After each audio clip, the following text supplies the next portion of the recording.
Hello, one and all, and welcome to the Super Show podcast. It's episode number 226.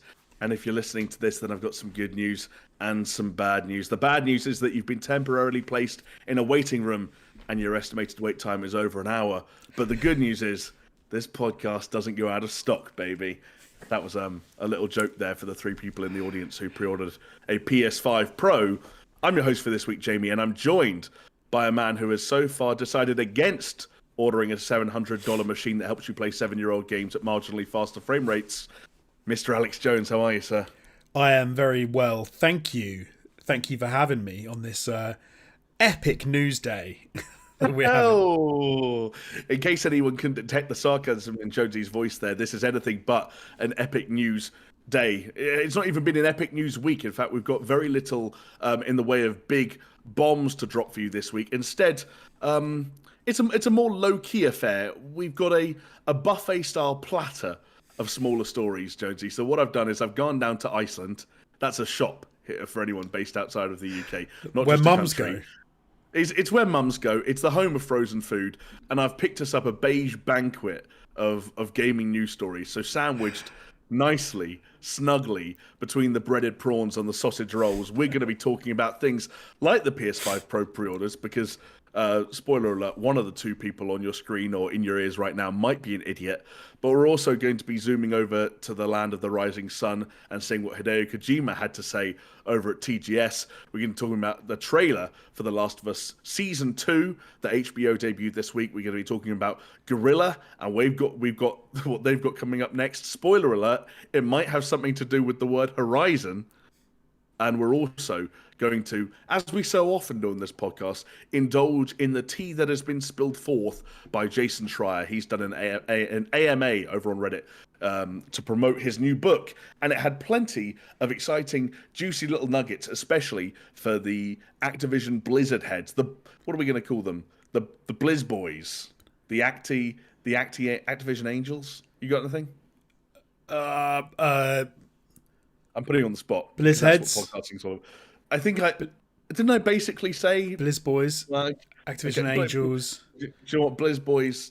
Wait, did I? I'm forgetting which one I said now. But something Buzzard with the birds. Blizzards. I don't know what a glizzard is, but Gizzards.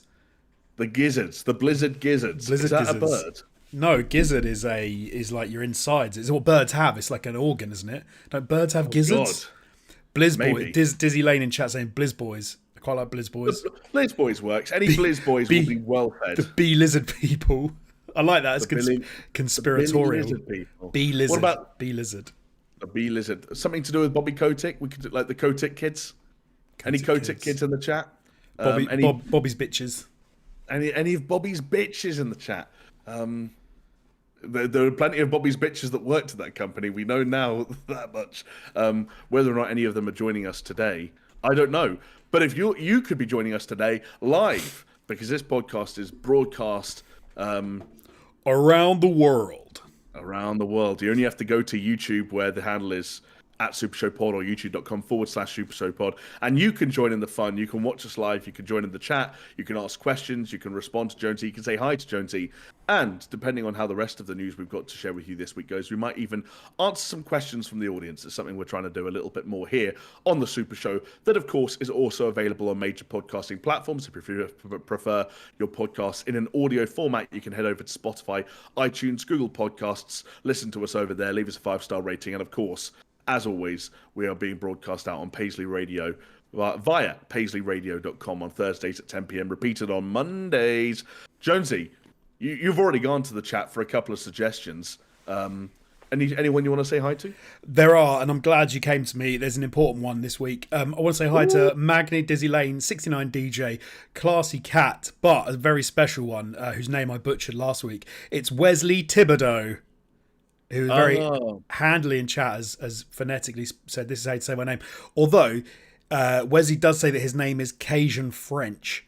So, of course, my mind immediately goes to Gambit. So, it's funny. I was rewatching, I should say, Deadpool and Wolverine today because my flatmate didn't make it to the cinema to see it. So they bought it or rented it. And I was like, do you want, when a certain character, are we allowed to spoil that movie yet?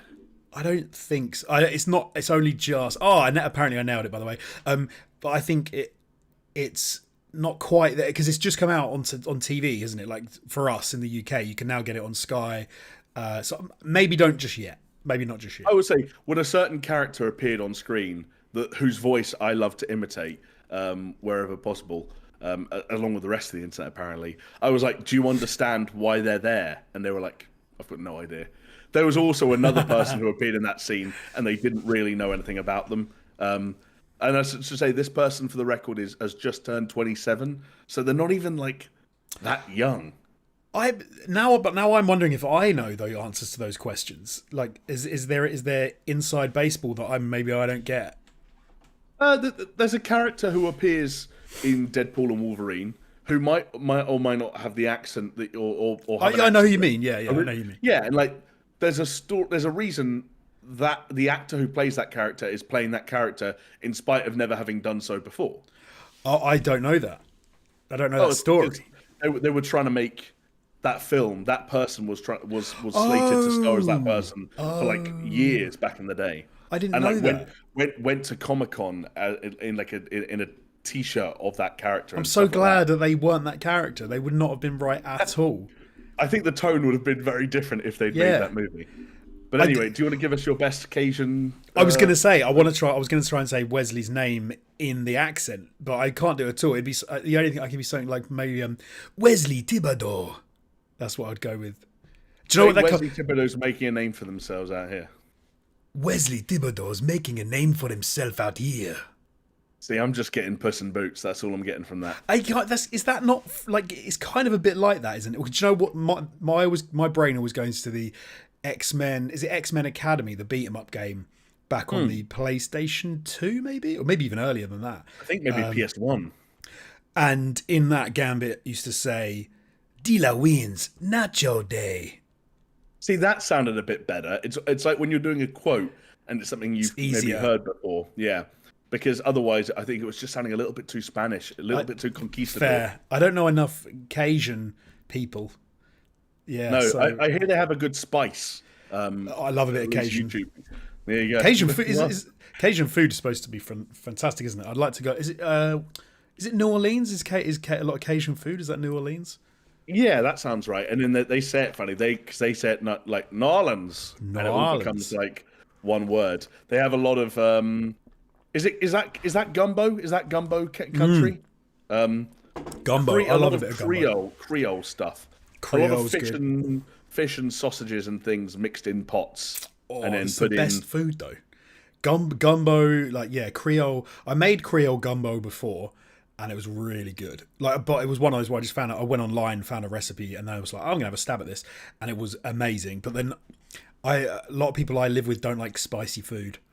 So right, okay. I end up eating all of it.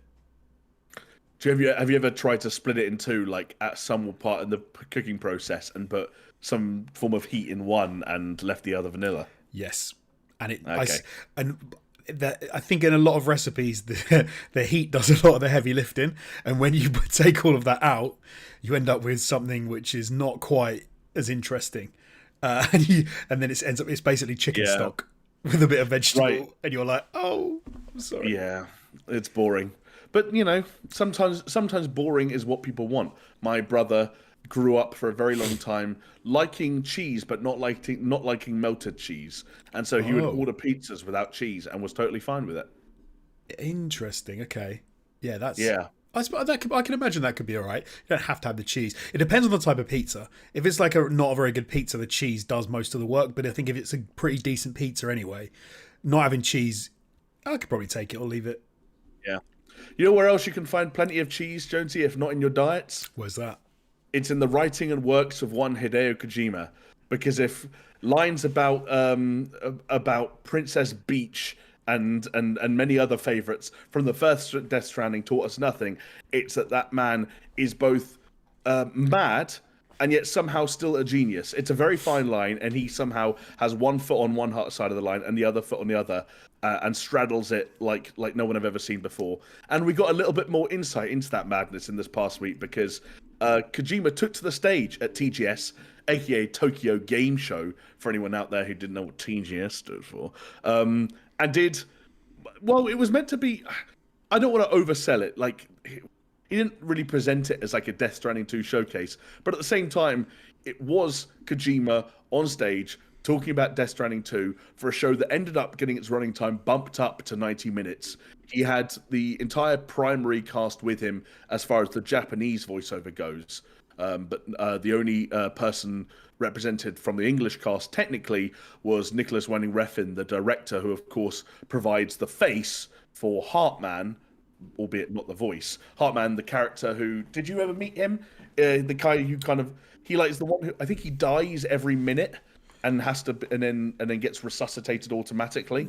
Did I meet Heartman? It's hard to know because obviously you see so much in other stuff. Right, and you'd have watched trailers and you'd have seen all sorts, so you've probably seen him before. I don't think I did. I don't think I did. I'm going to go with no. Okay. He's a really interesting character. He's obviously coming back for Death Stranding 2. But I'll be honest, anyone who was hoping for more tidbits of that nature about, returning characters and plot points and drawbridge and gameplay might be a little bit disappointed. That includes both you and I, Jonesy, because Kojima chose to focus on some slightly unusual aspects of DS2 at this show, and I thought we would, talk through them, I guess, and see if there were anything whatsoever that we could glean from the slightly strange excerpts that we got. How does that sound? Yeah, let's do it. Right, so as I mentioned, this was all from a special stage presentation that took place on Sunday. I actually watched it live, so I was just watching them speaking Japanese with no captions or live translation whatsoever. Are you now fluent? Yeah, exactly. Jonesy, brace yourself. Arigato gozaimasu. I don't know what that means, but they said it quite a lot. That doesn't actually mean hello, everyone, or something. I don't know. No, arigato, thank you, isn't it?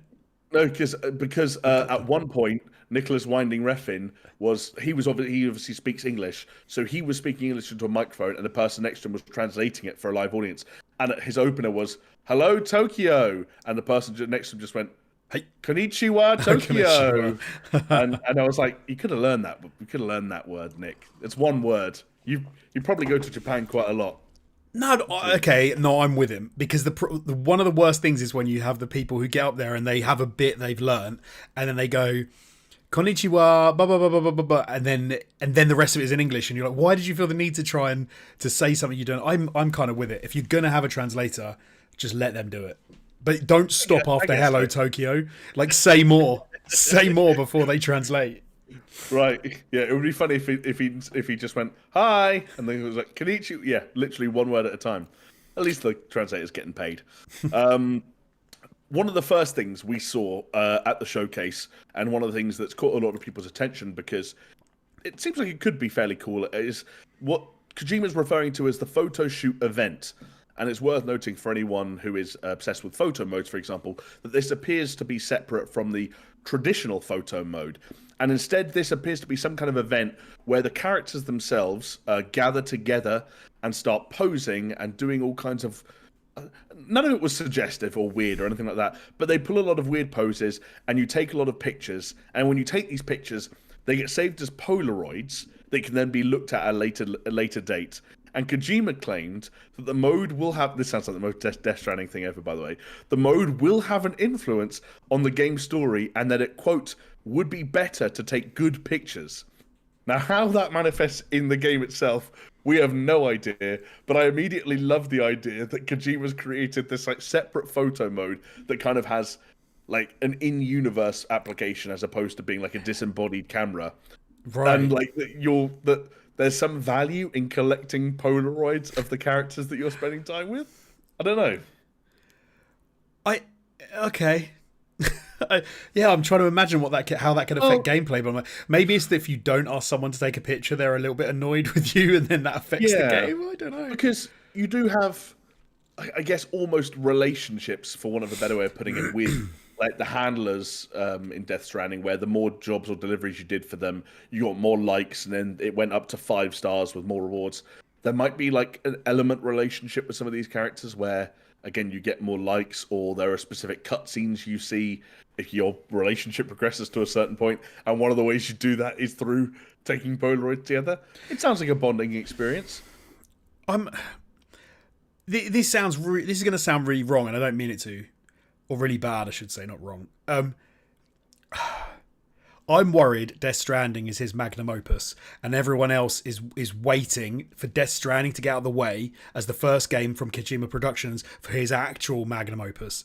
But I think it's this. You think it's Death Stranding 2 Yeah. will be? So wait, you're saying that sounds like a good thing though. You're saying it will be his big defining piece. I think no. I think he thinks. So what I'm saying is, I think he thinks of it as being his. He thinks of it as being his magnum opus.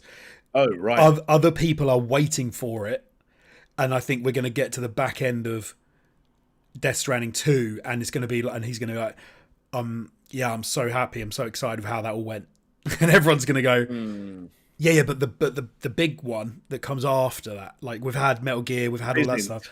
We've had all of that. Like, where's the thing that we all play and is a 10 out of 10 across the board, wins everything. The story totally makes sense. There aren't too many cutscenes. It's phenomenal. It changes the gaming world.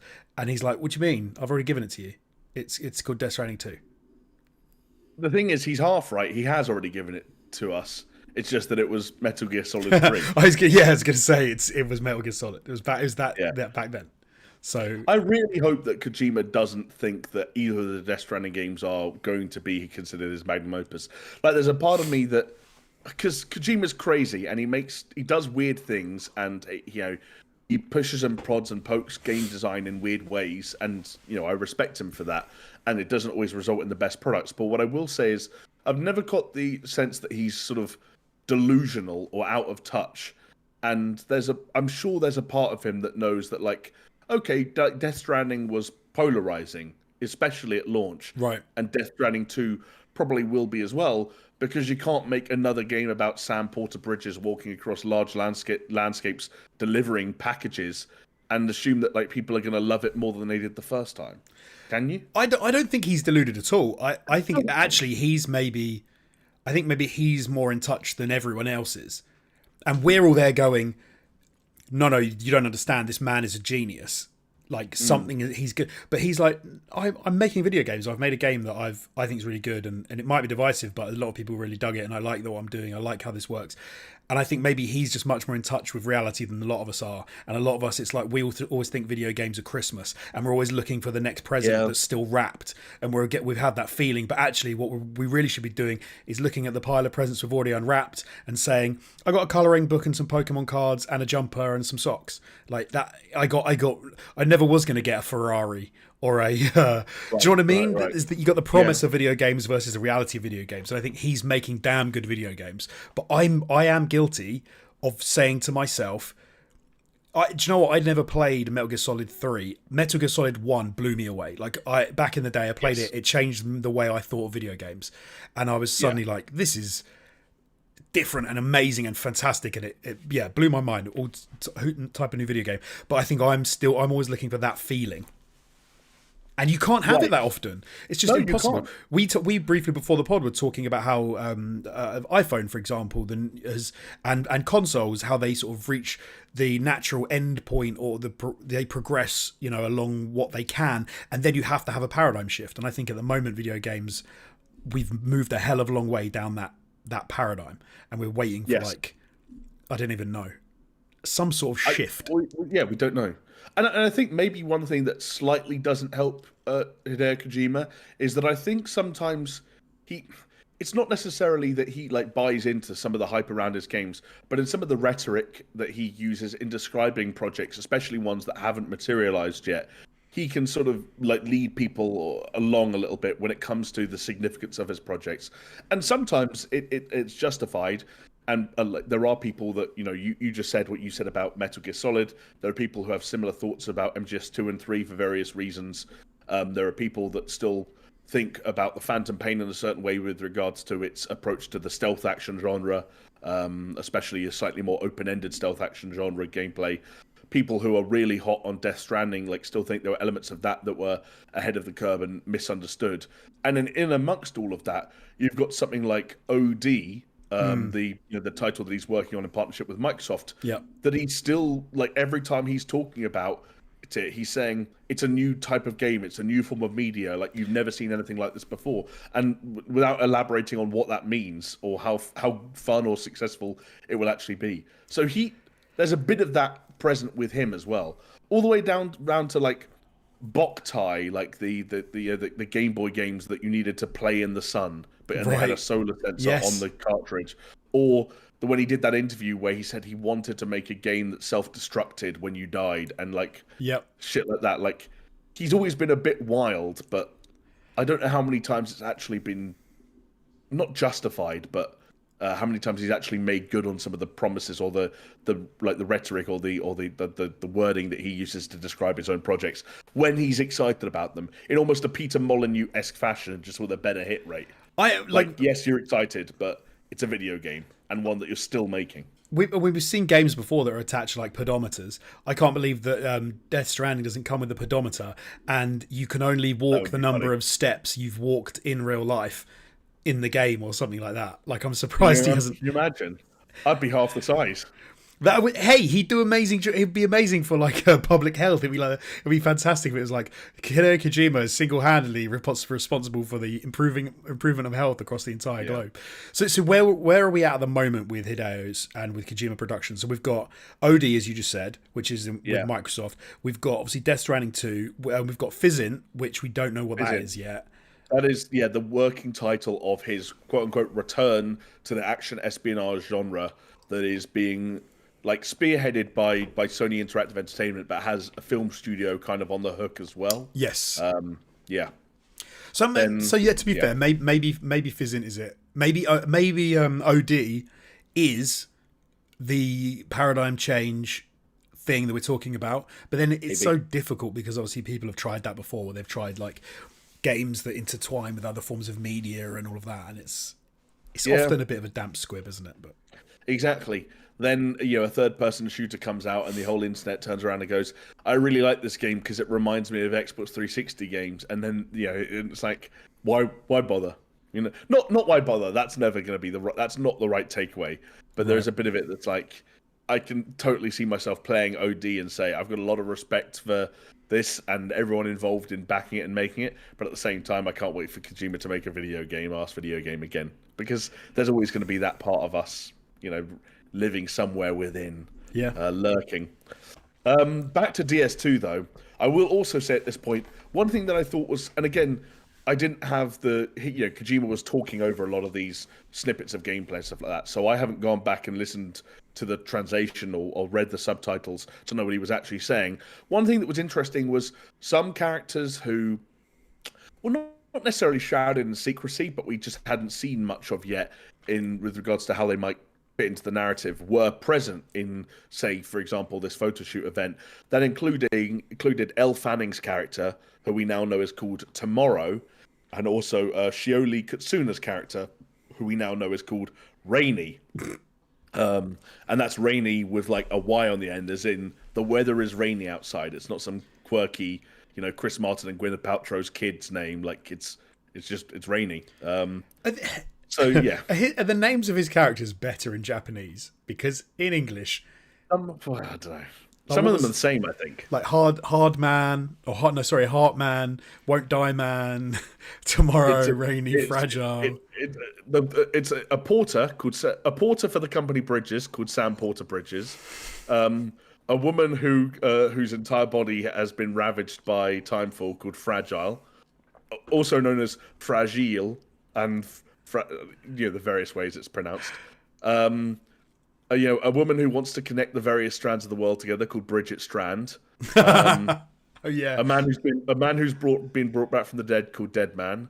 A man who's really hard to kill called Die Hard Man. Some of this is me just being a bit silly, but yes. He's very on the nose. And a man whose heart stopped and he has to get resuscitated every so often called Heart Man. There were some good names. Obviously, Troy Baker's character was called Higgs Monaghan, and Mads Mikkelsen's character's name was called Clifford Unger. Those are great names. Those are better. Can I give you a little preview, Jonesy, and say that the naming convention that resulted in the likes of Die Hard Man and Heart Man and Dead Man, it hasn't stopped. He's done more of that. Should we jump straight to that? Yes, please. Because we did learn some other characters' names. Remember, at one point in some of the earlier trailers, Sam Porter Bridges has a doll like hanging from his belt that talks to him. Can you guess what the doll's called? Stephen Smith. Okay, I'm gonna let you have another guess, and again, I'm gonna remind you that this is based on the similar naming conventions used in Death Stranding. Stringy McDollface. Again, remember that the characters in Death Stranding are called things like Heartman and Deadman. Doll Jonesy, boy. they all end in man. Oh, sorry. Even a doll ends in man. I thought there were men who end in man, like Fragile and Tomorrow and Rainy. They don't end in man. And this isn't a man. Oh, blimey. Okay. Doll man. It isn't. Yeah, it's Doll Man. Doll Man's a man. Is he? He's a doll. Yeah, but he's a doll of a man. Jesus. Okay. Doll man. Brilliant. Okay, what if I were to tell you that there's a character who we've seen in some earlier trailers who is not being played by, but is the face of Mad Max director George Miller, and he appears to be particularly good at operating with that like tar-like substance. And at one point, it looks like he doesn't have a hand, and there's like tar at the end of his hand, and he puts it into a weird thing. Any guesses as to what he might be called? Sticky wrist man. Again, you're close. I'd say hone in on the fact that I'm referring to it as Tar. Oh, Tar. Okay. Is it just Tar Man? Yeah, he's called Tar Man. So yeah, Tar Man and Doll Man join the cast. They're like stage directions, not a script. Like on walks Doll Man. Here comes Tar Man. What are their names? We'll sort the names out later. Yeah, exactly. Dearie me. Also, for anyone wondering, Dead Man and Heartman do return, and we do get a new Heartman scene. So Dead Man, Heartman, Doll Man, and Tar Man all will all be taking place or taking their place in a game that, according to Hideo Kojima, is still set to come out in 2025, which is good news. But there is something slightly, again, the weird asterisk next to that claim is that he said that the game's release date has been decided, but couldn't be announced at the presentation due to, quote, unforeseen circumstances. I don't know what the unforeseen circumstances are that stopped him saying the release date, but he is adamant. He's also said, I think, that the game is only like 40% done, but he is adamant that the game will still come out in 2025. And I kind of believe it. Unforeseen circumstances. Interesting. Yeah. I wonder what that alludes to. That suggests that another game has said that's its release date, and they're unhappy about the two games releasing at the same time. I did see one reply under a tweet that said, that hey, Kojima says he can't announce the release date due to unforeseen circumstances, and that reply GTA was 6. simply someone posting the key art of GTA 6. Exactly. Yeah, like that's the only thing that I can imagine. But then that's not unforeseen circumstances because we don't have a firm date for GTA 6 yet, do we? No, and again, like Kojima says that he seems to believe that he has a date, but unless there is a date floating around for GTA 6 behind the scenes that he is privy to, that he's maybe had a chat with PlayStation, Xbox, and they're like, oh, well, maybe don't release it then. And he's like, why? I want to release it then. And they're like, just trust us. I mean, I think if PlayStation could theoretically know, because it seems like there's probably going to be a co-marketing deal there of some kinds. But I think PlayStation knowing for sure hinges on Rockstar knowing for sure, and I don't know if Rockstar know for sure yet. Like I'm sure internally there's still kind of some leeway. But it's definitely having an impact. I mean, we are in October now. And yes, I know this is sometimes the case kind of, at this point, this time of the year. But you look towards the schedule for video game releases next year. And there are some pretty big ones in February, for example, January and February, because that is a pretty safe bet that GTA 6 will not be out by February. But then, there's, put it this way, in terms of games that I recognize the names of, there are 3 or 4 in March, and none in April and beyond. Zero Connection in chat said What about Ghost of Yatai?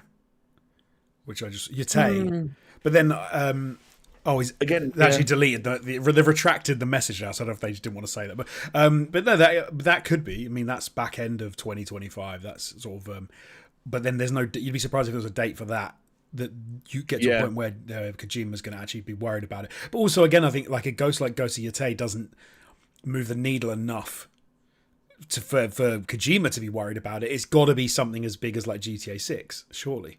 Right, I would tend to agree, and it's also one of those things that while PlayStation are obviously pretty heavily involved in the development of Death Stranding, and they're going to be publishing, SIE are going to be publishing.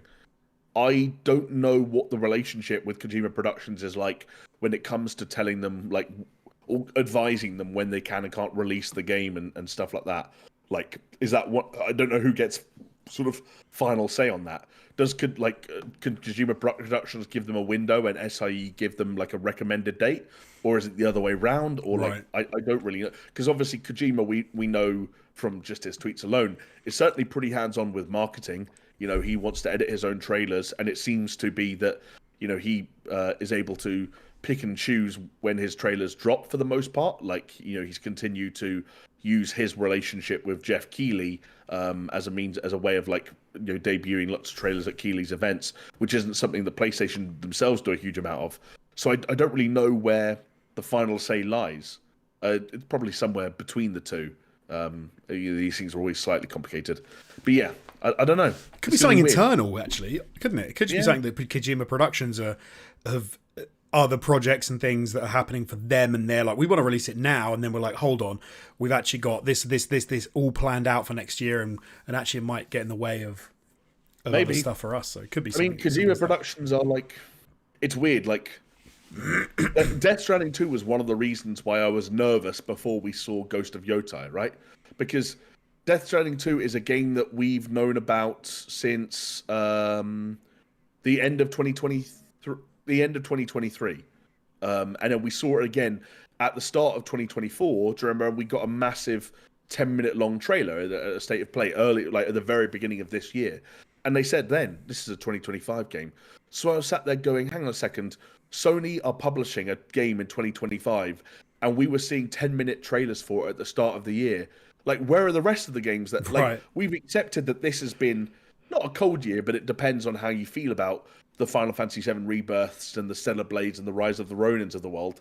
And if you're someone like you, Jonesy, where maybe those games are not as much for you as the Death Strandings and Horizons and God of Wars of the world, then it might have been a bit of a disappointing year. You're looking to 2025 and saying, hopefully it's a bit of a rebound, but have we made it this far and there's nothing announced? No. Whereas over here, it's like, put it this way, that you go back to sort of like games announced in the early stages of this generation by PlayStation, whether it's God of War Ragnarok, Spider-Man 2, Wolverine, even to a certain extent like Ratchet and Clank, Rift Apart, Gran Turismo 7, all of them took at least a year from reveal to release.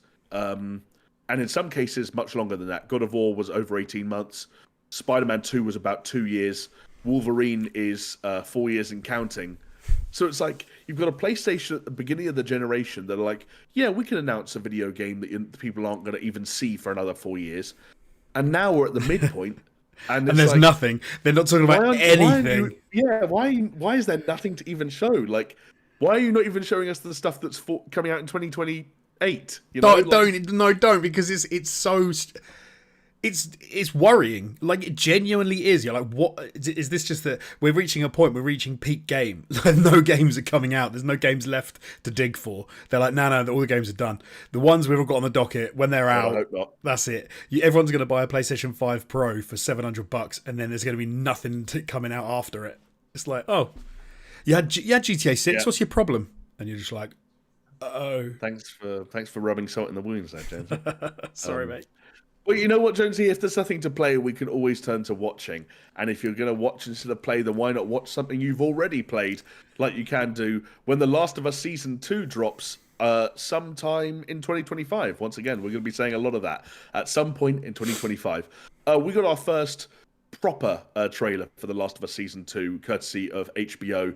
We've been given a glimpse of it, I think, a couple of weeks or months ago when HBO did a kind of like montage of things to come. But this was the first standalone piece of Season 2 content.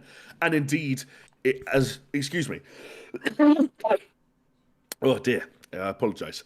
As anticipated, though, it looks like Season 2 is going to focus on large parts of, or some part of, The Last of Us Part 2. Where the parameters for that lie, we don't know for sure, but we did get a look at several key scenes from the original game. We saw lots of Joel teaching Ellie how to play the guitar, and in fact the song Future Days by Pearl Jam, which is what Joel sort of performs for Ellie during the opening of the second game, was the song that was used in the trailer.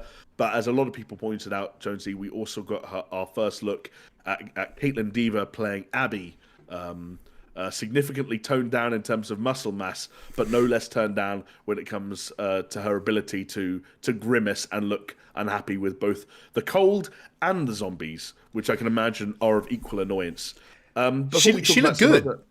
I was going to say, before we talk about some other elements of the trailer and other things we saw, gut reaction to Abby and how sort of sold you were on, at least on the visuals of present in the trailer. I think she looked really good. I was. We talked about her playing that role before, and I think at the time I was a little bit like, she doesn't look quite the part for me. Doesn't work that well. But actually, seeing her in situ in some of those places, she has a very like real world face. Yeah, it would have looked weird if they'd have got some CrossFit chick with like loads of makeup and the T voice. Where they've had so much testosterone pumped into them and they sort of start to like their voice starts to deepen a bit. It would have been weird if they'd have got someone like, because let's be honest, and I have no problem with this. Last of Us Part 2, one of my favourite games of all time, absolutely loved it. But let's be serious, to have a character that as jacked as Abby, you're probably going to need someone who's a little bit out there with what they're willing to put into their own bodies. Just saying. Yeah, sure. And there are things that happen because of that sometimes. We actually said I think we said at the time, and would have been great had she not too old, but someone like Ronda Rousey probably would have played that role pretty well. Got a good physique for that kind of thing. But there aren't many people like that around, especially not who can act. But yeah, no, I thought she looked really good. I do want a reveal where she doesn't have to be Abby jacked. I think that is unreasonable anyway. And there's a lot of people, a lot of talk about Hollywood and actors who have to take stuff to get like big enough for these roles anyway, and it's like very unhealthy, blah blah, all of that stuff. I do want to see her looking kind of shredded, like a little bit of cool, a little bit of size and a bit shredded will be fine. She doesn't have to be big, but she has to look. Yeah. She has to look like she's physically capable. I'll put that out there. Right. Yeah, the physicality of that character was a relevant attribute in not just gameplay terms, but narrative terms. And whilst it would be, I can comfortably overlook that not being present. It would be nice, I guess, for want of a better way of putting it. Yes. I'd go one step further than nice. I don't know what that would be for me, but that, yeah, I'm with you. It's not a necessity, but it would be a good reveal, and it would be a good little nod, and it would almost be a little funny thing to include for the people at the time that were, who were saying about Abby and how it's ridiculous, like, something like that would be good. Yeah, it would be good. Abby wasn't the only character we got to look at, though. We also got another look at Catherine O'Hara, who once again returns playing a character who is at the moment still unknown. Again, it seems as though that she is talking to Joel or having some kind of almost therapy session with Joel about some of his actions prior to the events of The Last of Us Part 2's story. Whether or not that replaces the kind of conversation Joel has with Tommy of a very similar nature at the beginning of the game, I don't know, but we'll have to wait and see. What we'll also have to wait and see, Jonesy, and this is the other thing I want to pick to your brain on, is the parameters, I guess, of where... Look, one thing that is interesting about The Last of Us Season 2 is that it's been confirmed that it will run for 7 episodes, which is 2 fewer than Season 1. So when you're talking about a shorter season than Season 1, covering a massive game, and a game that's quite easy to split in half, it's not hard to start, conjuring up some theories as to how they might divvy it up and what the episodes might cover. But when you look at what we actually saw content-wise, just in this trailer, we obviously saw mostly Abby in the context of how she appears in the first half of that game in the snow, in the area surrounding where Joel and Ellie live. That makes sense.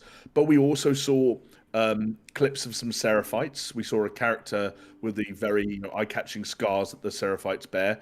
We also saw a first reveal of Jeffrey Wright, who is reprising his role as Isaac, the leader of the militia that Abby is a part of. Which again, you don't really get any insight into that militia, least of all Isaac as a character, until you're seeing the early days events from Abby's perspective once the clock has kind of rolled back in the second half of the game. So, do you have an updated read, I guess, based on this trailer of what we might be seeing in this 7-episode season, and what they might use as cliffhangers, and how long some characters might be around for? So watching the trailer, I got the impression that they're going to reorder the events so that some of the stuff that was flashbacks in the game are now going to happen in sequence, which is going to give them more ammunition to cover more episodes in the season. So I wouldn't be surprised. So I think we said, I can't remember what we said before, but like a natural place to have draw a line in it between seasons would have been when the first showdown between Abby and Ellie. Thank you. I don't think that's the case anymore at all. I think the final of this is going to be the showdown between Joel and Abby. And we saw this. We saw the scenes that happened just before that in the trailer, which is where she's smashed up against the side of the building. The fence is pushed against her, the chain link fence, and then a hand comes and saves her, and we all know whose hands that is.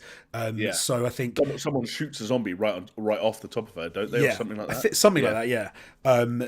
I would not be surprised at all if some of those events actually happen right at the back end of the 7 episodes, and that they've rejigged it, because I can't think of anything I saw in the trailer that made me think that we're going to see Ellie's descent into retribution. Let me put it like that. You're right. I think we did get some shots of. We saw some shots of Ellie and Dina. We like the shot where Ellie's playing the guitar for Dina, which obviously does take place after. They set out on their mission. So but you're right. There wasn't a lot of an emphasis on The Last of Us 2's original trailers put a heavy emphasis on revenge and this being a redemption mission. It just obscured who she's getting revenge for the death of, and kind of was not misleading in that sense, but it tries to make you think that a certain character dies and then another character dies. That's what and this the show at the moment doesn't seem interested in doing any of that. I know what you mean, but I'm confused, because you're right. There are things that were flashbacks in the game that could be presented in order in the show, but I think they're nowhere near as effective if there are elements of things that could be presented in chronological order, from the museum flashback to to obviously Ellie finding things out for herself. Again, it's very hard to talk around spoilers for The Last of Us at this stage. I apologize for sort of pussyfooting, but some people might want to go into the show relatively blind, I guess. But yeah, there's Ellie finding out elements of her backstory, Ellie and Joel coming, but the way that those scenes were intersected, the sort of the through narrative of The Last of Us Part 2 was, I thought, one of the reasons it was so successful. Yeah. And what made the emotional gut punches of Ellie and Joel's relationship hit so hard was the fact that some of those scenes were still coming right at the very end of the game. You think about Ellie and Joel's last interaction, as it were. If we saw that in chronological order, I don't think it would be nearly as effective. So I think flashbacks still need to be flashbacks, but then you've got a weird thing of if Isaac's in it, and we're not going to do an Ellie's perspective, Abby's perspective thing, then maybe maybe there is no flashback, maybe there is no time rollback element, and things are, like you said, happening parallel to one another. But if things are happening parallel to one another, then that means the first season has to involve Abby going to the island and saving saving Lev and Yara, for example. Because because Lev is with Abby when she goes to the theater at the halfway point of the game. I think we have to remember as well that they are happy to take quite big liberties with what happened in the game and completely rewrite it. The one that comes to mind is the entire interaction between what's his name? Is it Bob and his other half? Oh, Bill. Bill. Because if in the game, like, I had to think at the time, like, that annoyed me when they changed that.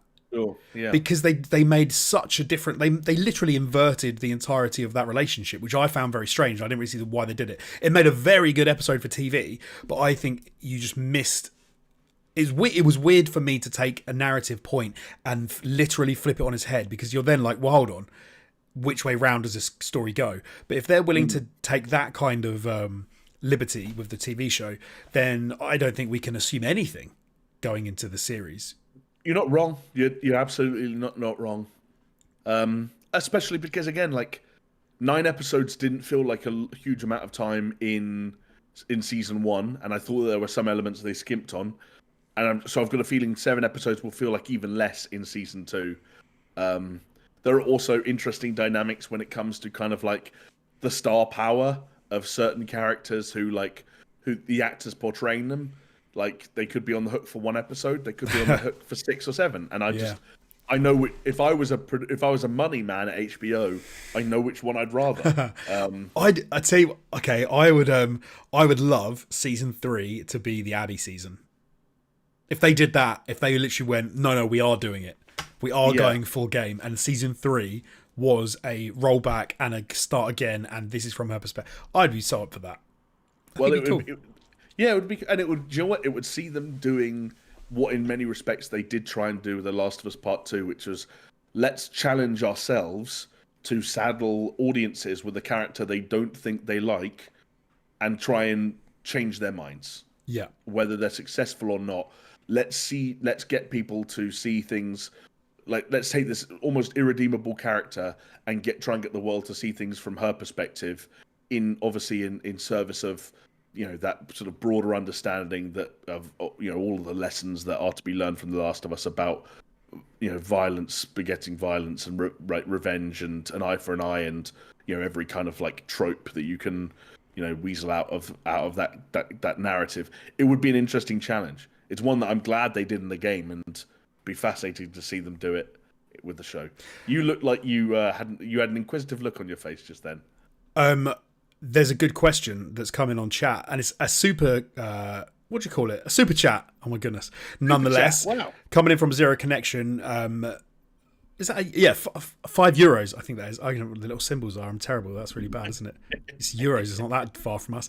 This is actually interesting. This is a very interesting question. So HBO, the Game of Thrones HBO series, they started filming that before Song of Ice and Fire was completed by George R. Martin. Martin. Do you think, this is a question, this is the Zero Connections question, is HBO's Last of Us going down the same route where we are going to have the show like being aired when we don't actually have a solid story for The Last of Us Part 3, but there will be a Last of Us Part 3? So are we going to end up in a situation where maybe Dr. Ruckman is talking to them, going like, hey, look, this is where I'm going. Yeah. You with the show, you're going down here, we can go down there. Do you think it's going to be some of that? Maybe. I think one of the key differences perhaps is that, like, while I know George R. Martin does have some involvement in or did have some involvement in the running of Game of Thrones, but I don't think he was a particularly big participant. I believe he told them what his intentions were for the story. I think that was it. But in the case of The Last of Us, Neil Druckmann is actually on the writing staff and directs some of the episodes. So, like, it's not just this is the direction I'm going. It's like, this is the stuff I would be writing, and I'll just write it here instead. So I definitely think it's possible. I'm not convinced they're going to do that.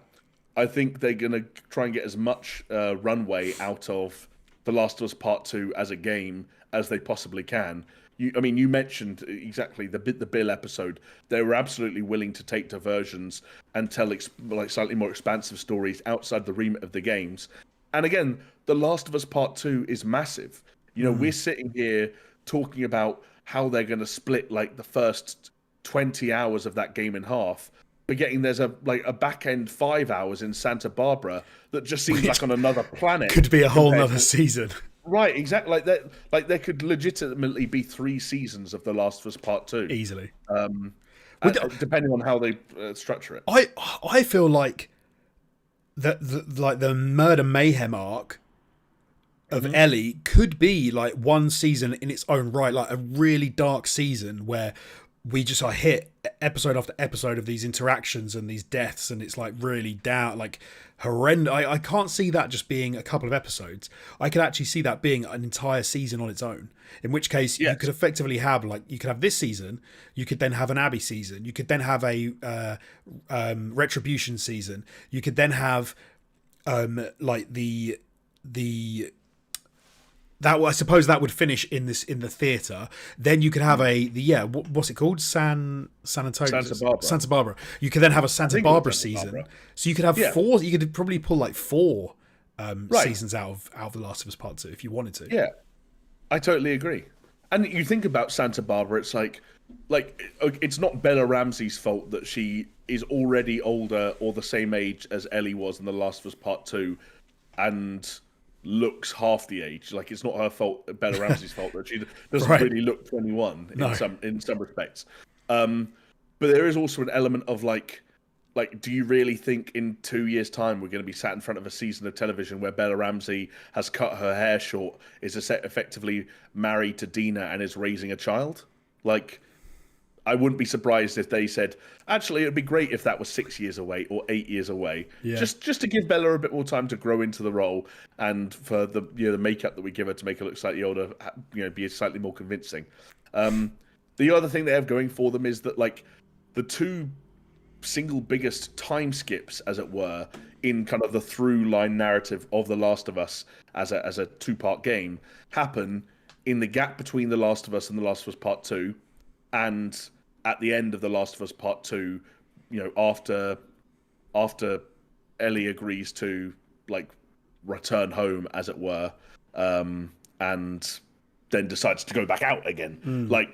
And there are time skips there where I wouldn't be surprised if Neil Druckmann would like to give an episode, 2 episodes, 3 episodes, of like, okay, here's actually what happened when Ellie returned home. Here's why she cut her hair, or here's what happened when Dina gave birth, and here's Ellie and Dina deciding to raise that baby as a couple, and so on and so forth. So there's room there. And the other thing I don't think you can ever count out with The Last of Us, whether this is in future games or in future seasons of the show or spin-offs of the show, is opportunities to explore the stories that are going on elsewhere in the world, right, as the events of Joel and Ellie are taking place. Like, we've established this, this sort of viral fungal infection. We've established like the kind of creatures it creates and the rules that they play by. We've established groups like the Fireflies that we can tell. You can very easily tell other compelling stories within that world. Not just in the not just in the continental United States either. Anywhere. Whether they do that or not, we'll see. But yeah, I think I've talked about it on the pod before a few times. But the Mythic Quest, the TV show, that covers the fake video game that Rob McElhenney's show. What the best show? The best episodes in that entire, I think it's like 2-3 seasons, are completely unrelated to the main like body of that show. They're tangentially related, but they're not necessarily related. And I think, you absolutely can do massive divergence. And like you said, they did it in the first season with the Bill episode. So it wouldn't be surprising at all if they said, no, let's go even harder. Let's take a story from somewhere else and actually really get into it. And there's so much fertile ground for them to do that with this show, as you said. Excited. Yeah. I'm excited to see what happens. I was more I will say one more thing about the trailer. I was more excited for this trailer than I was for some of my reactions to actually watching season 1, purely because it looked so what's the word? It looked so like in keeping with part 2.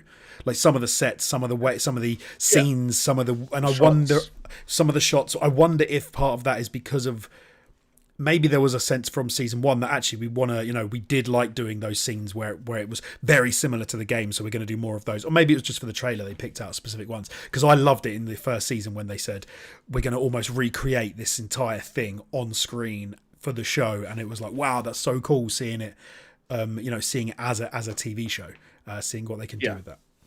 Yeah, agreed. I think I felt the same way, and as a result, that trailer was similarly effective for me. So I look forward to any future trailers that reveal more about what we're going to get, and ultimately the release of season 2 itself sometime in 2025 over on HBO. But I'll take a quick stop there, Jonesy, because before we go any further, there are some people that I'd like to give some thanks and some praise to. Do you know who they are? Is it me? I mean, you're always one of them. I'm always it is right to give thanks and praise, especially when it's to Alex Jones. But it's also right to give thanks and praise to the people who keep the show running, the people who keep the lights on, as it were. You know them because you shout them out every other week yourself. It's our patrons. The fine folks who have gone over to patreon.com/SuperShow and donated, pledged to help keep this show going. What you'll find if you go over there is various tiers that you can pledge at and various rewards associated with those tiers. So if you'd like to catch some Patreon-exclusive content, whether it's old Patreon-exclusive podcasts and videos and many things that we've made in years gone by, then head over to patreon.com/SuperShow, check it out. And, if it appeals, if it takes your fancy, you know what to do. There are some names on screen of people right now who have already gone over there and done just that.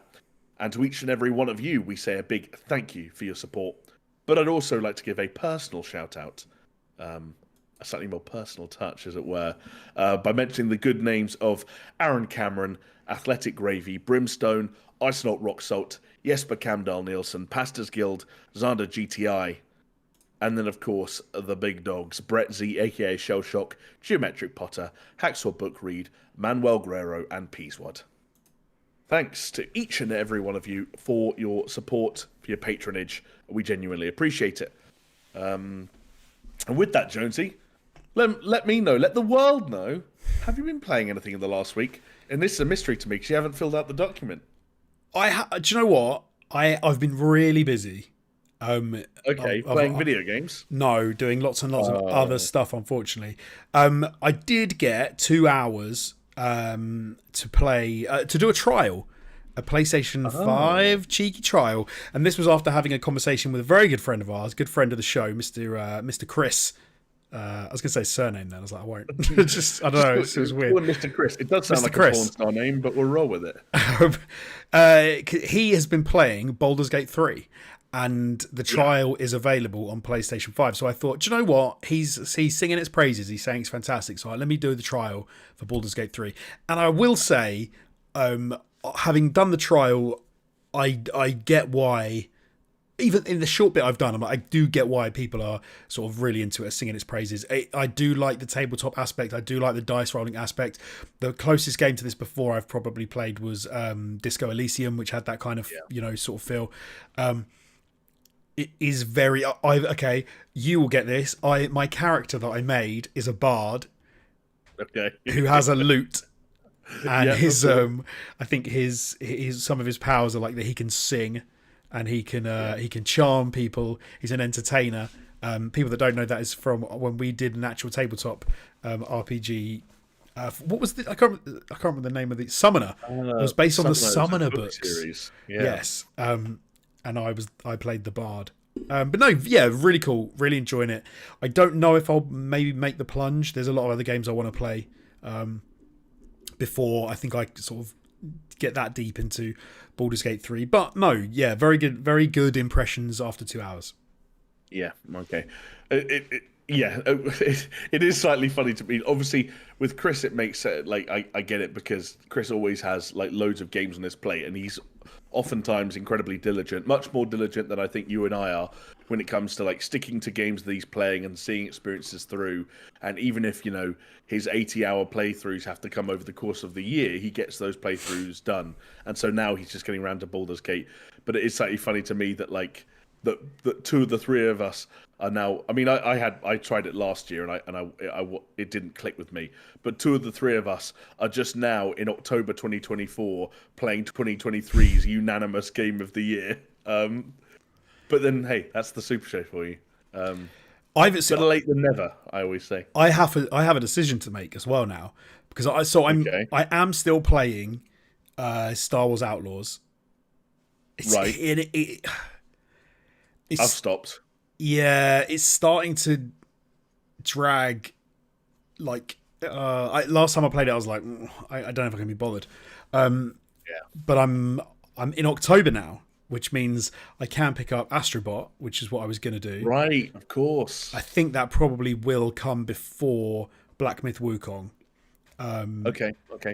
But I'm going to still try and plug away at Star Wars, because I've heard good things about, like I said, the tail end of that game, and there's no reason why I can't, smash through some of it. It's an open world game. It's my fault. I keep doing other stuff. I shouldn't. I should just crack on with the main story.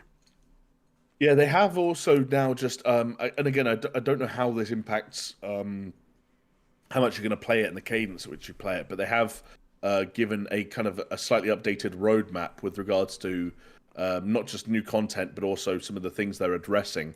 They've announced that there's title update 2 is going to drop on October 3rd with a key focus on bug fixes and improvements. Then we're going to get title update 3 on October 24th with a key focus on quality of life improvements. And then title update 4 is going to drop November 21, which is the same day as both the Steam release and the first story pack with Lando Calrissian. And that will have a key focus on combat and stealth improvements. Interesting. Because you and I talked before about how the creative director, Julian Garrity, did an interview saying that they were going to improve the stealth, and then in the coming weeks, and then a patch dropped 2 days later that had lots of references to improving stealth. And I was convinced that that's what he was referring to, and that they were essentially done. But no, there are indeed more combat and stealth improvements coming just in late November, alongside some additional free contracts if you're not going to get in for the paid story DLC. How does that, when you hear stuff like that, does that put you off at all? Does that make you think, well, I'll wait till November 21st and I'll play the best version of Outlaws? The problem is, I know that if I do that, the chance of me never picking up again is much more likely. Very possibly. Like, realistically though, like I'm a busy little bee the next few weeks, so maybe if I just sort of keep plugging away, a bit of squirrel gaming, I'll be in a position to enjoy the fixes, and I won't have finished it, but I can keep plugging away at it and have something else very different on the back burner at the same time. Like maybe if it's Astrobot or something like that to get my teeth into as well. But I'm definitely, I think Black Myth Wukong's maybe going to be my my holiday season, my Christmas season game. Yeah. That I've got a couple of weeks off around Christmas. I think I would like to, put some serious time into that then, without having to worry too much about other responsibilities and things. So I don't mind too much putting it off for a bit. But there's so many things that I still haven't finished. Like Death Stranding 1 is one of them. There's other games as well. But I know the pain. I know the pain. I think this Christmas won't be a bad time for it though. Like there are a couple more big releases depending on which genres you're keeping an eye on. Obviously, like RPG fans will be looking forward to, because Metaphor ReFantasio comes out. That's this year, right? I'm just going to fact check that. No idea. I believe it is. Yeah, it's that's October 11th. Then there's Silent Hill for the horror fans, Dragon Age for the slightly more action adventure RPG fans, Call of Duty for the Call of Duty fans. But if you end up between a lot of those titles where you don't really care for Call of Duty or Silent Hill or Atlas's RPGs, then it's not, especially with Assassin's Creed now bumped to February, like it might be a particularly dry November and December for a lot of gamers. So not a bad time to work on your backlog, or not a bad time to work on your backlog whilst playing it on a new console that actually doesn't really do all that much to improve the experience of playing said game. Never. It's going to revolutionize your entire existence. Yeah, I hope so. I bought a PS5. Well, I've pre-ordered a PS5 Pro. The money hasn't left my account yet, so I'm not locked in. But I pre-ordered it. Although, to be honest, obviously, for anyone that missed the end of last week's episode, at the very end of the podcast, we were still live at 12 a.m. local time, and we did check some retailers to see if anything was happening because we weren't sure at the time when pre-orders would go up. Turned out, Jonesy, that pre-ordering the PS5 Pro, not really all that hard. There was a bit of drama on the morning of because we knew pre-orders were opening at 10. I logged on at like 9:30, and I was immediately put in a waiting room, told that the queue had been paused, and there was a warning message about like high traffic numbers, and that warning message was timed at around 8 a.m. So I was sitting there thinking, Jesus Christ, like they had high traffic 2 hours before pre-orders went live. I'm not even in a queue. I'm in the waiting room before the queue, and the queue's been paused. Like, I'm never buying a PS5 Pro. It turns out, in all likelihood, that was, in fact, for the extremely limited quantities of 30th anniversary hardware that was available and sold out in minutes. Even the PS5 Pro bundle of the 30th anniversary SKU of that, which was limited to, how many was it? 12,300 was it? Yeah. Yeah. That was a weird one where actually that was bundled with a DualSense Edge and a regular DualSense. So that retailed for £960 here in the UK, sans disk drive, and that still sold out in minutes. The PS5 Pro did sell out, according to the website, in about 3 hours, and then it became clear that in fact they seemed to be releasing stock in waves and continued to go in and out of stock for the next 24 hours, and has been basically fully in stock now for the entirety of the last week, which has led to a very funny situation on Twitter where PlayStation fans gloated that it had sold out in 3 hours, and followed by Xbox fans gloating about the fact that everyone was right about the £700 or dollar price tag being too steep, and it hadn't sold out at all. I double-checked just before this podcast went live, and you can indeed just pre-order a PS5 Pro. I was just checking actually as we were talking. I was like, let me just have a look and see if it's. And yeah, you're right. It's still available pre-order. But I don't like the idea that just because you can pre-order something, that means that it's not successful. Like, it shouldn't be the case that they're sold out. Sure, I agree. But it's just, especially in a post-2020 world when there was all that genuine scarcity during lockdown, and that was ridiculous. The PS5 was hard to get in some cases, and in some parts of the world in Christmas 2021. It was rough. I'm saying I was trying to help friends find them, and like I had a couple of things set up on, so websites were pinging me when they were available, and I'll be like, you can get them from here, and and then within an hour they were sold out again. It was kind of rough. It seemed like it went on for ages. It was at least it was a very long time before someone could, like, on a whim, open up Amazon and just know it would be there, for example. Doesn't seem like that's going to be the case of the PS5 Pro. And if we're being totally honest, that's probably, like we've said, a reflection of both the price point, the lack of compelling software, and the slightly sort of up and down showcases of the software that they are promoting the game with at the moment, which in most cases is, PlayStation and Sony's sort of first-party titles of yesteryear in a lot of cases. Especially now, ironically, that Assassin's Creed Shadows has been pushed out of this fall window. There's not going to be a whole lot of new software to play on your new console. Of course, you can keep playing all the games you would have played anyway, but if you already own a PS5, then it's a bit of a weird one. So I think I'm going to stick with my pre-order. I think I'm just going to do it and pull the trigger because I get FOMO and I like having the new fancy thing, and I like graphics. I like frame rates. So I'll probably stick with my guns. But I should add, I did pick up a 30th anniversary DualSense. I think it was a classic upselling thing where it was like, well, I've made it in, and I sat in the queue, and my credit card details were already plugged into this system. But there was also a part of me that did want some piece of the 30th anniversary collection just to have and to look back on and say, yeah, that was cool.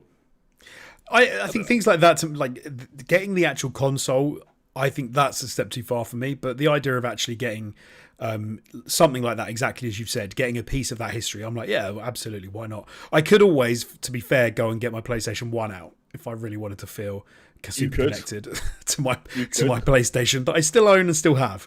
And I think it's probably still under my drawer where I left it at my parents' house like 25 years ago. Yep. Or you could go onto eBay and spend anywhere between $2,000 and $5,000 on 30th anniversary Pro bundles, which that is madness. Like, seriously, who is going to go and spend that much? Really, like, I don't know. Maybe I don't know what I'm talking about. We'll see. Yeah, you might be though. Anyone who loves stories of scalpers getting their comeuppance, though, will be glad to hear that there are people who have put normal regular PS5 Pros up for sale on eBay. In some cases, people trying to sell them for $1,000 and over, perhaps not realizing that the PS5 Pro wouldn't sell out, and you can in fact just go and buy one from the PlayStation Store for $700 with very little effort whatsoever. Also, was cool this week seeing. I think it's in Japan where Sony are doing some interesting things to try and stop scalpers getting their hands on the 30th anniversary collection. So this is because it's just, I think it's only just gone live inside the last like 12 hours or so, or is about to go live in Japan, the 30th anniversary stuff. And to be eligible to buy anything, whether it's the PS5 to the DualShock inspired DualSense, users in Japan will have to have played either their PS4 or PS5 at least a little bit in the last 10 years. And it has to have the total time that either the PS5 or PS4 or both is turned on for is more than 30 hours between February of 2014 and September of 2024. I love that. While signed into a Sony account. But I kind of love that. Yeah, it's the way it should be. Like, scalpers shouldn't just be able to like drop onto these websites with all their bots and all their setups, check out as a guest and all that kind of bullshit.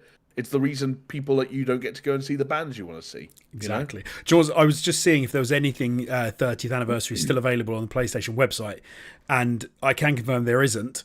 One of the things that I find more surprising is the PlayStation Portal remote player 30th anniversary is sold out. Yeah. I think that was, if I'm not mistaken, that because I did check a few times during the day, pretty sure that was the last thing to sell out. And I'm not surprised. For most of that day. Right. Because even obviously it went region by region, but even here in the UK, by I think it was 11 or 12 o'clock, you could get onto direct.playstation.com, which is the storefront they used for this, without queuing and without being put in a waiting room. And there was still stock on basically everything apart from the 30th anniversary versions of the consoles. Like the DualSense was available, the DualSense Edge was available, the Portal was available, and of course we all know the PS5 Pro is still available. So, yeah, that's the latest from Planet PlayStation. So when are you getting it?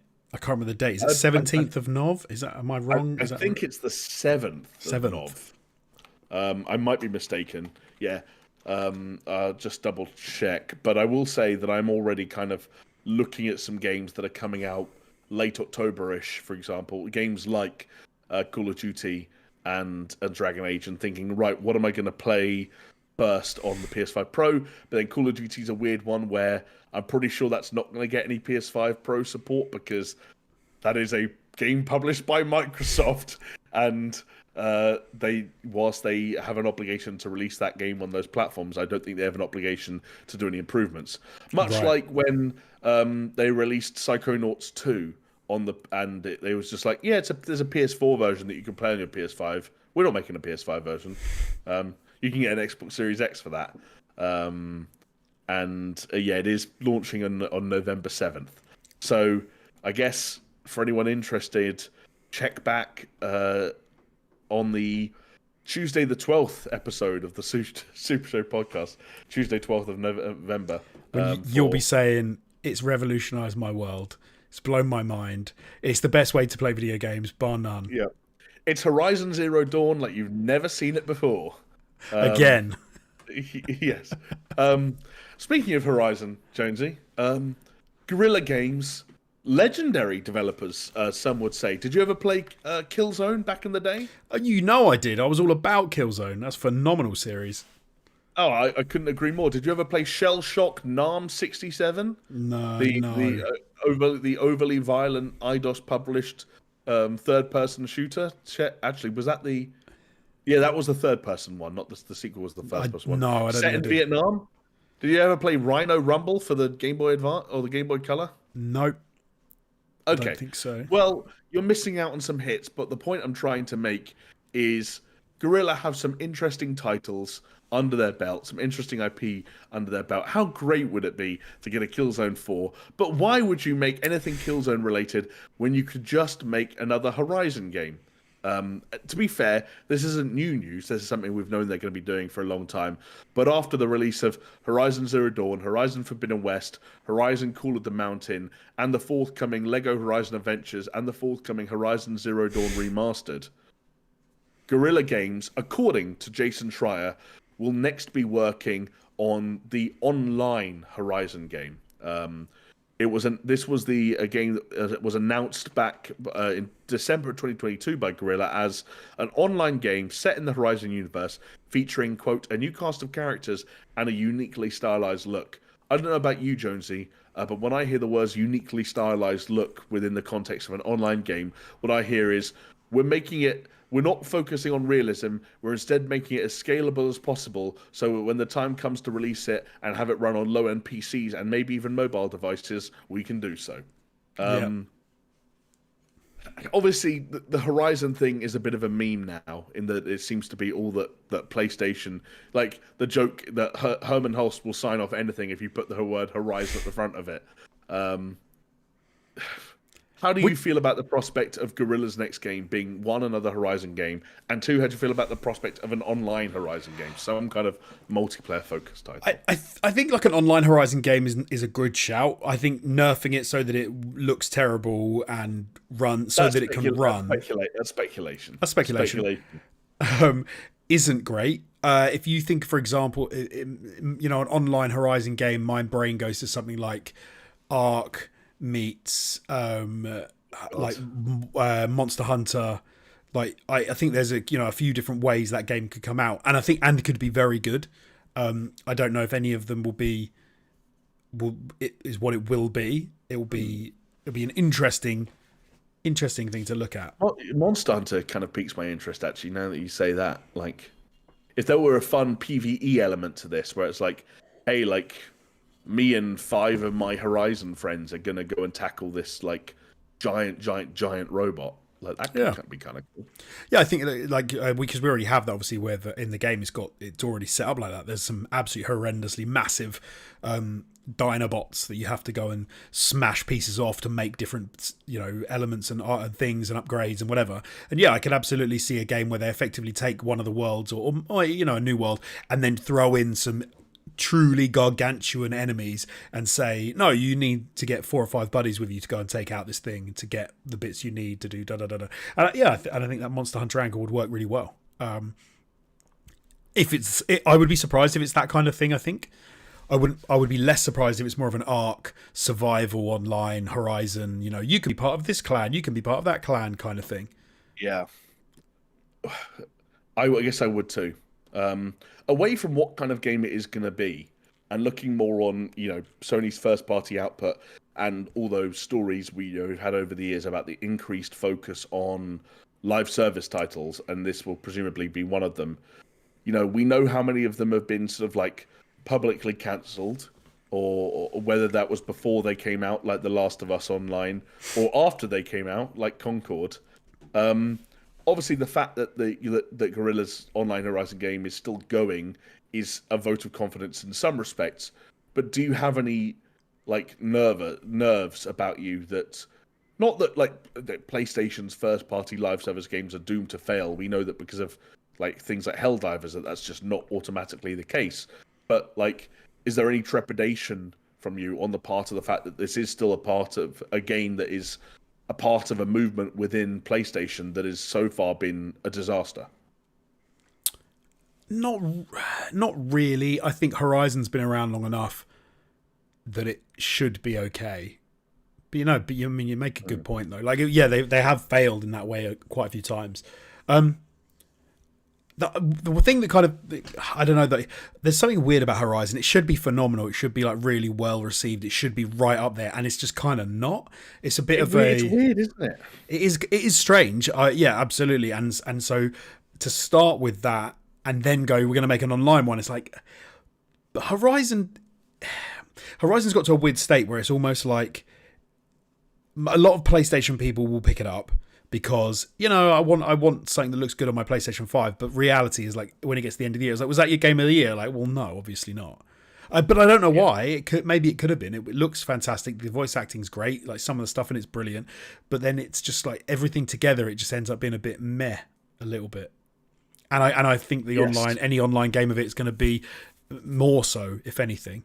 You've worried me now. Well, you've made me think that actually it totally could be like down their line of, oh no, it's a completely failed online service game. The funny thing is, I was sort of putting out, yes, admittedly, some slightly negative vibes, purely based off the fact that it's like, as we discussed, it's it's a online live service game, and that PlayStation's plan and follow through on all of that stuff thus far has been underwhelming.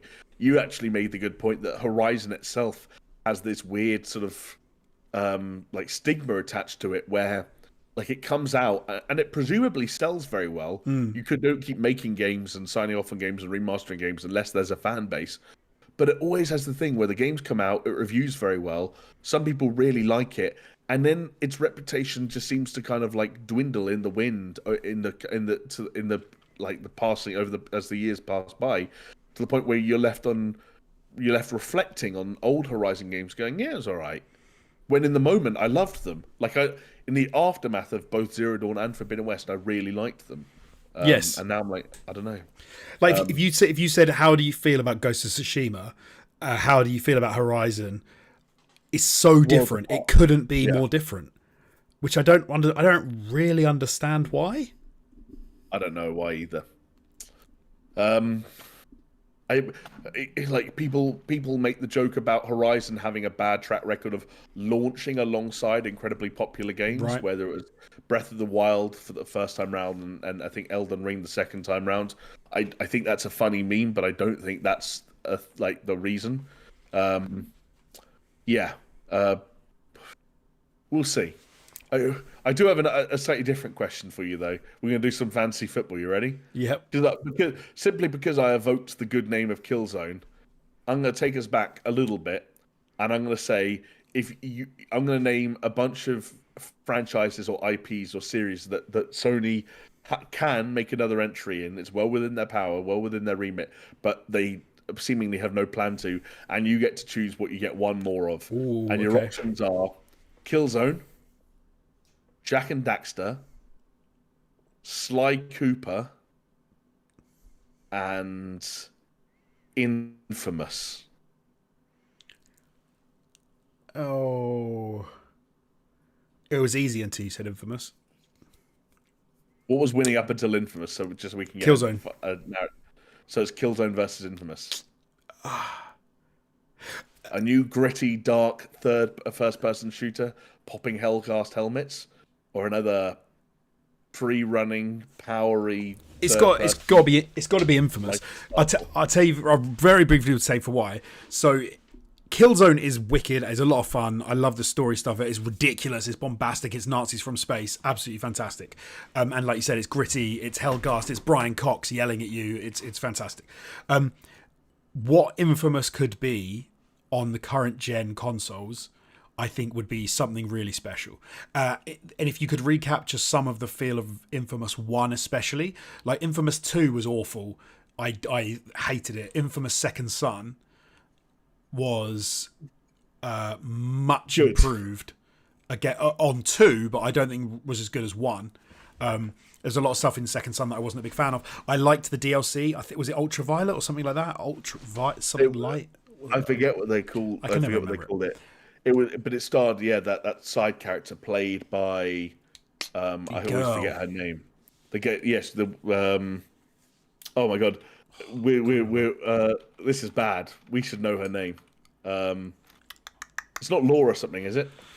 Laura Bailey? Was that a Laura Bailey or an Ashley Birch? It was one or the other. I can't remember. I should be able to tell the difference. Very good. It was Laura Bailey, and the character was called Fetch. Fetch, but it didn't quite have the gravitas of of Infamous 1. Like, I felt Infamous 1 was doing something, was saying something, had some heft to it, and like when you can suck the life force out of people and all of that, like I thought was that whole moral thing. I don't remember it being anywhere near as big as a thing in Second Son. Second Son felt more like a sandbox, like a bit of a playroom, whereas Infamous 1 to me felt much more like it was more imposing of a game anyway. But I think modern systems, modern game design, like get some of that in there. I think you could have a phenomenal are you going to become the ultra powerful superhero? Are you going to become the uber villain and decimate an entire like city or do whatever? Right. Like, I would love it if they gave you some insane levels of power, whereby at the end of the game you basically could nuke a town or a city, versus you can like save everyone and be the hero. I want them to take that to a silly degree. I want to feel like a Sith if I'm being evil. I want to go around like sucking the stuff out of people until they're husks laying on the floor. I beg your pardon? And I want to see the dead bodies ever. I don't want them to disappear. I want current technology to be able, like, we can maintain those dead husk bodies to the end of the game, and when you finish the game you can see the piles of bodies, or you've got all these people walking around and they've got a halo around them if you've saved them, so like you can see, oh my god, the entire city's glowing, I've saved all these people, I'm such a fucking hero. Like, I want them to do that kind of thing. Interesting. I like the idea. I like the idea of the corpse tech, that everyone that dies, their body stays there indefinitely. Yeah, like it's that thing of decals, where back in the day on the PS1 and the N64, you would always shoot the wall to see how long it took the bullet holes to start fading. Yeah, it's like the corpse version of that. Yeah, I never want them to disappear. I want by the end, I want there to be unmarked graves of like piled bodies, where it's like you in your last battle, you took out so many people, like this it's piled up. Like that, Jonesy, yeah, it'd be cool. Not since you pitched a version of The Sims where you played as a serial killer have I been more concerned about your sanity.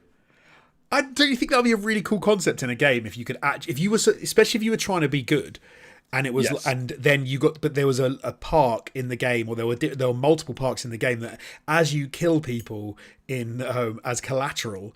In a collateral damage, the bodies are piled up in these parks, and genuinely, if you wiped out everyone in the game, it's like millions of people, and every park is and everyone hates you, and everyone's terrified of you. Like, I think well, the last couple of things you said have gameplay implications. The first thing was just like a slightly unsettling visual, not just visual. I want because Infamous 1 had that where people would get scared of you if your like bad meter was all the way in the red, like people were genuinely scared of you, and you could suck their life energy out to recharge your abilities, and they just drop and die in the streets. I'm glad that this time you're clarifying what you're sucking out of the people. Sorry, sucking out their life force, not sucking their soul out in a different way. Well, I mean, it would be a very different game, but it's still not impossible. But imagine that on the PS5 Pro, an enhanced version. You're not wrong. Do you know what else I'll say? About a month ago, I didn't talk about it on the podcast because I was like, it's not worth going on some kind of big spiel on. But for whatever reason, out of nowhere, I think probably I saw a tweet that reminded me of it. I reinstalled Infamous Second Son. Ah, okay. And I will tell you, did you got your disk drive fixed, right? Yes. You did. It was a DIY job in the end, wasn't it? It was indeed. There was a Switch cartridge lodged in there by my young son. Oh God, that's why I'm never having kids. That and I'm eternally lonely. Don't consider this homework that you have to act on in any way, shape, or form. But if you've still got an Infamous Second Son disc lying around, I warn you in advance, you might find it depressing if you put that game from 2014 into your PS5. You might find it depressing how weirdly good it still looks and how weirdly impressive some parts of it still are. Okay. Partly because I don't know when they did this update. They might have done it for the PS4 Pro and I never noticed. I doubt they did it for the PS5. But that game, you can they've basically introduced options where you can change the frame cap, so you can run that game at 60 FPS and also play it in HDR, which is something I didn't do at the time because many of us hadn't bought our new fancy TVs back in 2014 because there wasn't 4K HDR content that we need that needed viewing. So anyone curious, go back, especially on a PS5, and play Infamous Second Son in 4K HDR with the frame cap either unlocked or set to 60 FPS, whatever it is. It feels surprisingly good, and some parts of it look surprising. Some parts of it are a bit rough around the edges, like some of the textures aren't perfect and so on and so forth. But there are some elements like the lighting and the way the environment and responds to the lighting in terms of reflections and stuff like that. Some parts of it that were again, I think it's less that it was ahead of its time and more it's exactly what we were talking about when we talk about phones, when we talk about Hideo Kojima's game design philosophy. We are in the era of diminishing returns. Right. And it's easy to forget that there were games that were pushing boundaries, a decade ago in a way that we kind of can't push boundaries now. Yeah. And yeah, I was really impressed. So anyone that wants a bit of homework and has an Infamous Second Son disc or PS Plus copy or anything like that lying around, genuinely just download it overnight, launch it for 15 minutes when you're on the lunch break and have a look. It's worth it. Ironically, one of the things I didn't like about Infamous Second Son was some of the Red Faction guerrilla-esque destructible buildings that they have in it. Oh, I saw some of that in the hour that I played. You have to destroy some barriers and stuff like that. And it does crumble in a way that, is worse than Red Faction. Your grudge against your vendetta almost against Red Faction Guerrilla is still the most nonsensical thing that I've ever come. But we've thought about it so many times. There's only so many times I can hear you use the word Meccano in an argument about destruction. Mars meets Meccano in Red Faction Guerrilla. Don't remastered. One of the best names ever. I love it. I love it. It's still one of the only games where, other than fucking, what was the weird destruction game that came out last year that was really cool? The first person one where you're throwing dynamite. Everything was voxel based. Oh god, I've got it on my desktop. It's one word. It begins with D as well. I don't know. This is terrible radio. What is it called? Teardown. It's not a D. It's a D. Teardown. Yeah. Apologies to Teardown and also to Laura Bailey for getting you both. Teardown and Red Faction Guerrilla are the only games that have ever given me that feeling of I'm going to drive a big truck into a building and it's going to go the way I think it should go. Yes, that is really, what the destruction they do on Teardown is wicked. Yeah, very good. Yes. But you pay a price. Look at the game. You're not wrong. And also, look at the smoke coming out of your PC if it's anything like pre-30 series GPU. Yeah.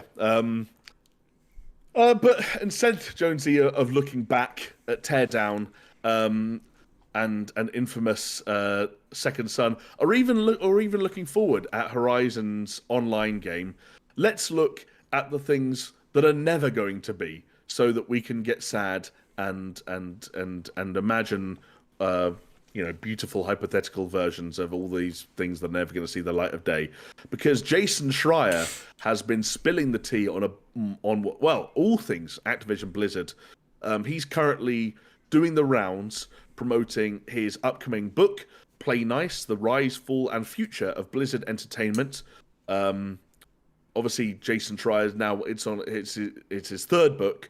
Previous two books also covering the games industry, but covered a range of studios and developers and publishers and games and stories. This is the first time he's really honed in on one particular studio publisher. And so you've got to imagine he knows an awful lot about them. He's spoken to an awful lot of people, and where there is tea to be spilled, he has slurped it up straight off the table by just sort of pursing his lips and pressing them against the table and going. Then isn't he spilling the tea? so we can see the Oh, tea. actually, If he spills it and immediately slurps it up, then we can't. Is that am I completely missing okay, the no, point of no, this? I think you're right. Do you know why I think it's happened? Anonymous Activision Blizzard employees spilled the tea. Oh, Jason Schreier used a Chinese restaurant style scraper to scrape the tea back into another cup. He then spilled the tea again, and right. that's what we're slurping. Okay, nice.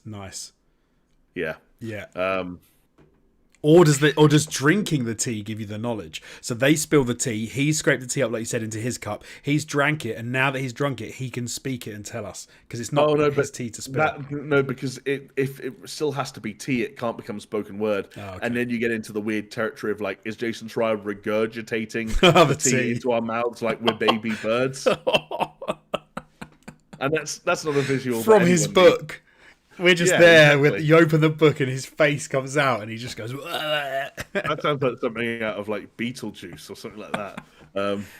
Oh, Yeah. that's an image. Not a visual that anyone needs. But then, to be honest, Jonesy, this book, or rather the AMA that he's recently done on Reddit to promote the book, are full of visuals that no one needs, because in most cases they're either going to make people confused or sad. And we start with the future of RTSs at Activision Blizzard. The Blizzard side, obviously, more notoriously, because StarCraft, obviously massive.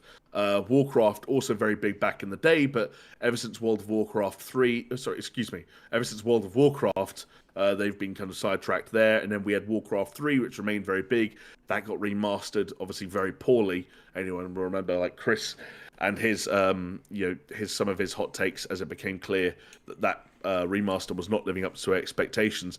And so a lot of people wonder what the future of RTSs at Blizzard look like, and specifically whether or not we'd ever get a Warcraft 4.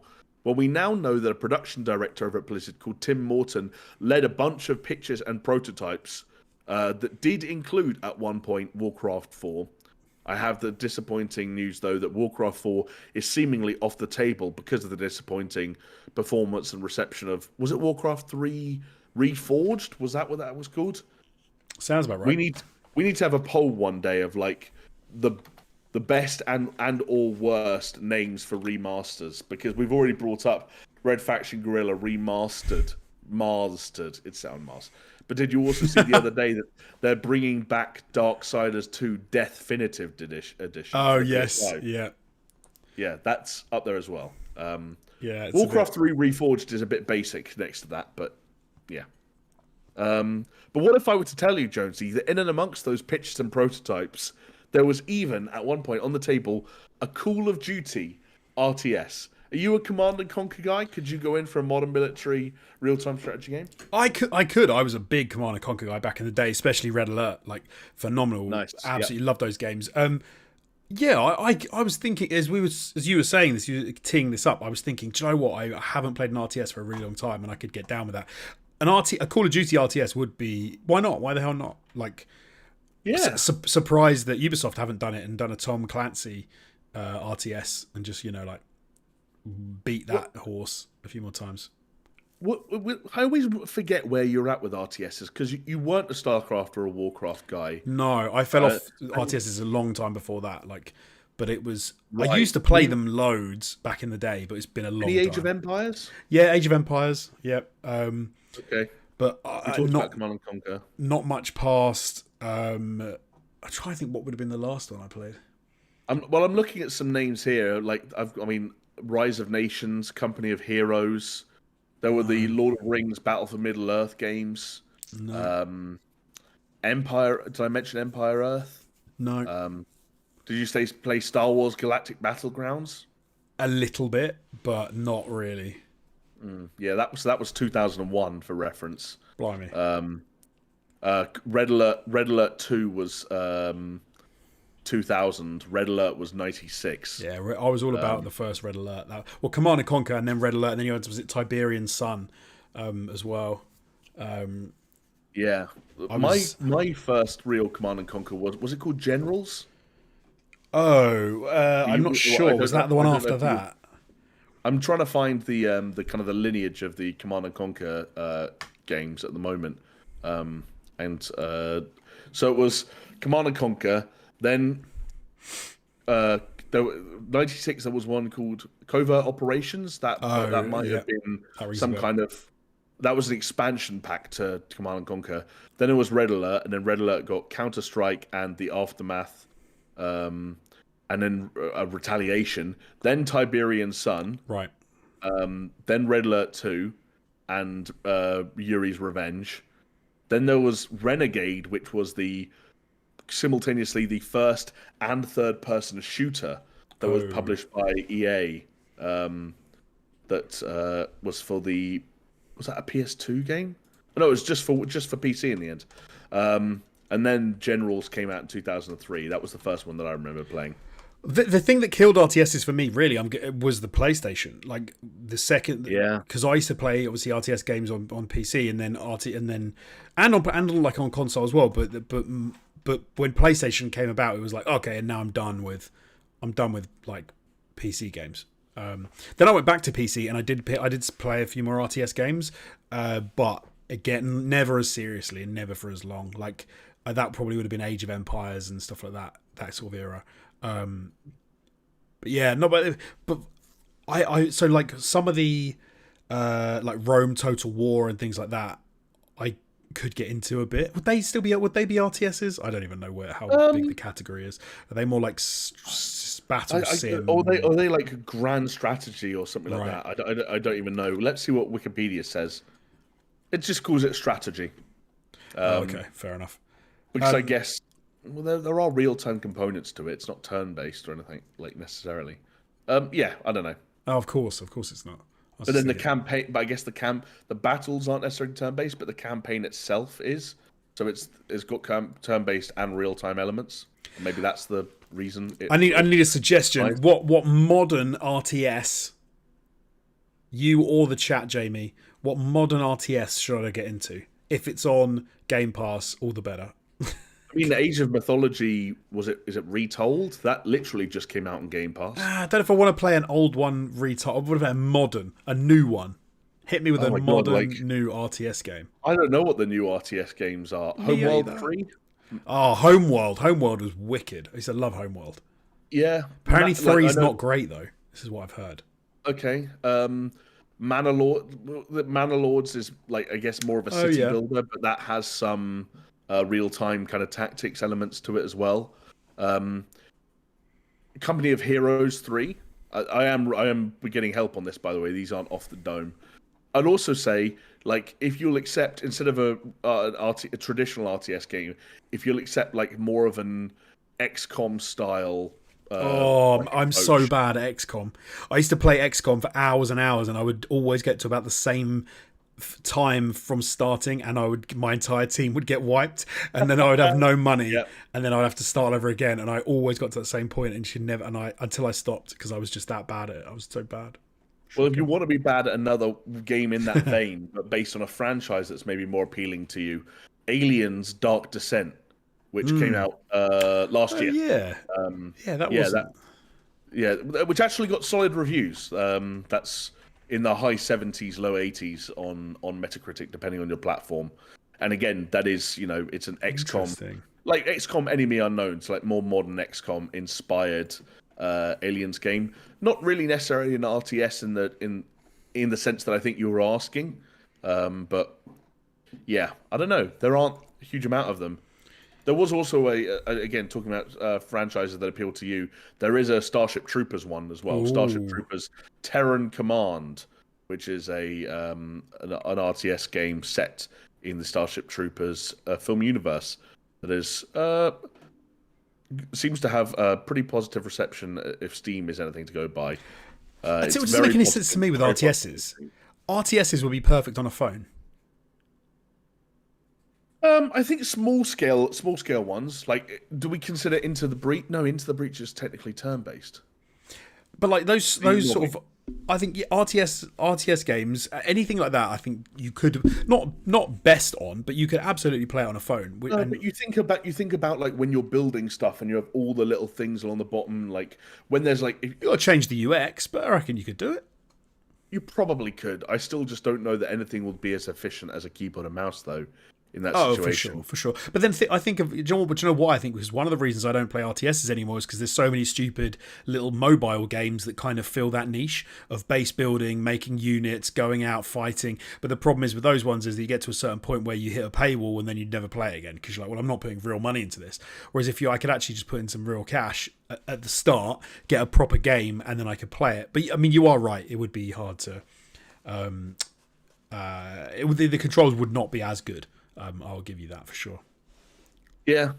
Well, it looks like the RTS games are out there. If you do, admittedly on PC, probably rather than mobile, but if you did want to stump up $30 and play a new RTS, whether it's in a known gaming franchise or based off a known cinematic universe, it seems like those experiences are out there. You just need to seek them out. You need to find them. I've not looked enough. Yeah. Which is fine. Back to Activision Blizzard, I will say before I get too sidetracked. I would say that Netflix have been on a reasonably good run when it comes to the video game adaptations, especially animated video game adaptations that they have kind of played host to. We've had we've had Arcane, the League of Legends show, as it were. We've had the Cyberpunk show, Edge Runners. Castlevania was quite popular on Netflix. Devil May Cry, I think, is out next year. And even obviously outside of animated stuff, that we've had The Witcher and some Resident Evil stuff and Cuphead and all these kinds of things. Some of you might have been wondering when Activision Blizzard might have been getting in on the scene because some of their properties, Overwatch especially, seem tailor-made for that kind of treatment. So you might not be surprised to hear that while they were going to get it, an Overwatch show was in the works at Netflix alongside a StarCraft and a Diablo project. Do you want to know why? Do you want to know why that stuff didn't come to pass, Jonesy? Yeah, that's surprising. Why didn't they carry on with that? Netflix poached then Activision Blizzard CFO Spencer Newman in 2020, and Activision Blizzard was so angry that they sued them, and that kind of put a pretty swift end to that working relationship. Yeah, that's that's not going to work, is it? If you do that. Oh, so we get really well, Spence, in these little calls we have. Maybe you should just come work for us. Yeah, like, exactly. You bastards. You've been doing such a good job at negotiating, like taking your intellectual property and bringing them to our platform that actually we just think we'll bring you over instead. Yeah, that's a shame because I think an Overwatch show would have been well received, especially back then. Like at a time before Overwatch 2, where maybe people were a little bit more kind of ready to see more of those characters. And like Overwatch itself already did so much in the way of like cutscenes and character introductions that like a lot of that lore and kind of that universe existed. It would be great to see it expanded, I guess, for fans in that way. You would have watched, I take it. Yeah, I would have dabbled. Oh, I've actually I've watched quite a bit of. What is it called? Love and Robots. Oh, we talked about it on the pod. Love, Death and Robots. Love, Death and Robots. Fantastic. Very good. Because you hadn't heard. Am I right in thinking you hadn't heard of it? But we were talking about how I'd heard of it, but I'd never watched it, and I wasn't like that clued up on what it was. And I think you said about it because it was off the back of that new project. Because Tim Miller is developing Secret Level, which is also an anthology of animated shorts or animated episodes based off different franchises with different self-contained stories, and so it was a touchstone for that, right? Yes. So I've been watching that. Love, Death and Robots. Yeah, very good. Very good. Very. Are you? Sorry. Go on. I was going to say, out of curiosity, are you watching it like in order? Or are you picking some of the like in order best reviewed ones? No, I'm just going through and starting with season 1. Yes. I think I've just finished season 1. Have I just finished season 1? Maybe not quite. There's less episodes as they go. I mean, don't get me wrong. I know like some of them are literally like less than 10 minutes long, so it's not a big time commitment. But there's less episodes as the show goes on. I had to stop watching the fruity one. The one with the where he goes into the black hole, or no, not the black hole. He goes into the Stargate and then wakes up hundreds of thousands of light years away, and then he shags that girl. Yeah, there's some adult content to be sure that is found throughout. But then what's weird is like, what's the one where the alien civilization in the fridge, in the freezer, and then they develop into like, that was one of the weirdest things I've seen. Like I was like, what is this? I don't know what this is. Was that the one that was called Ice Age? Sounds about right. Yeah. Yeah.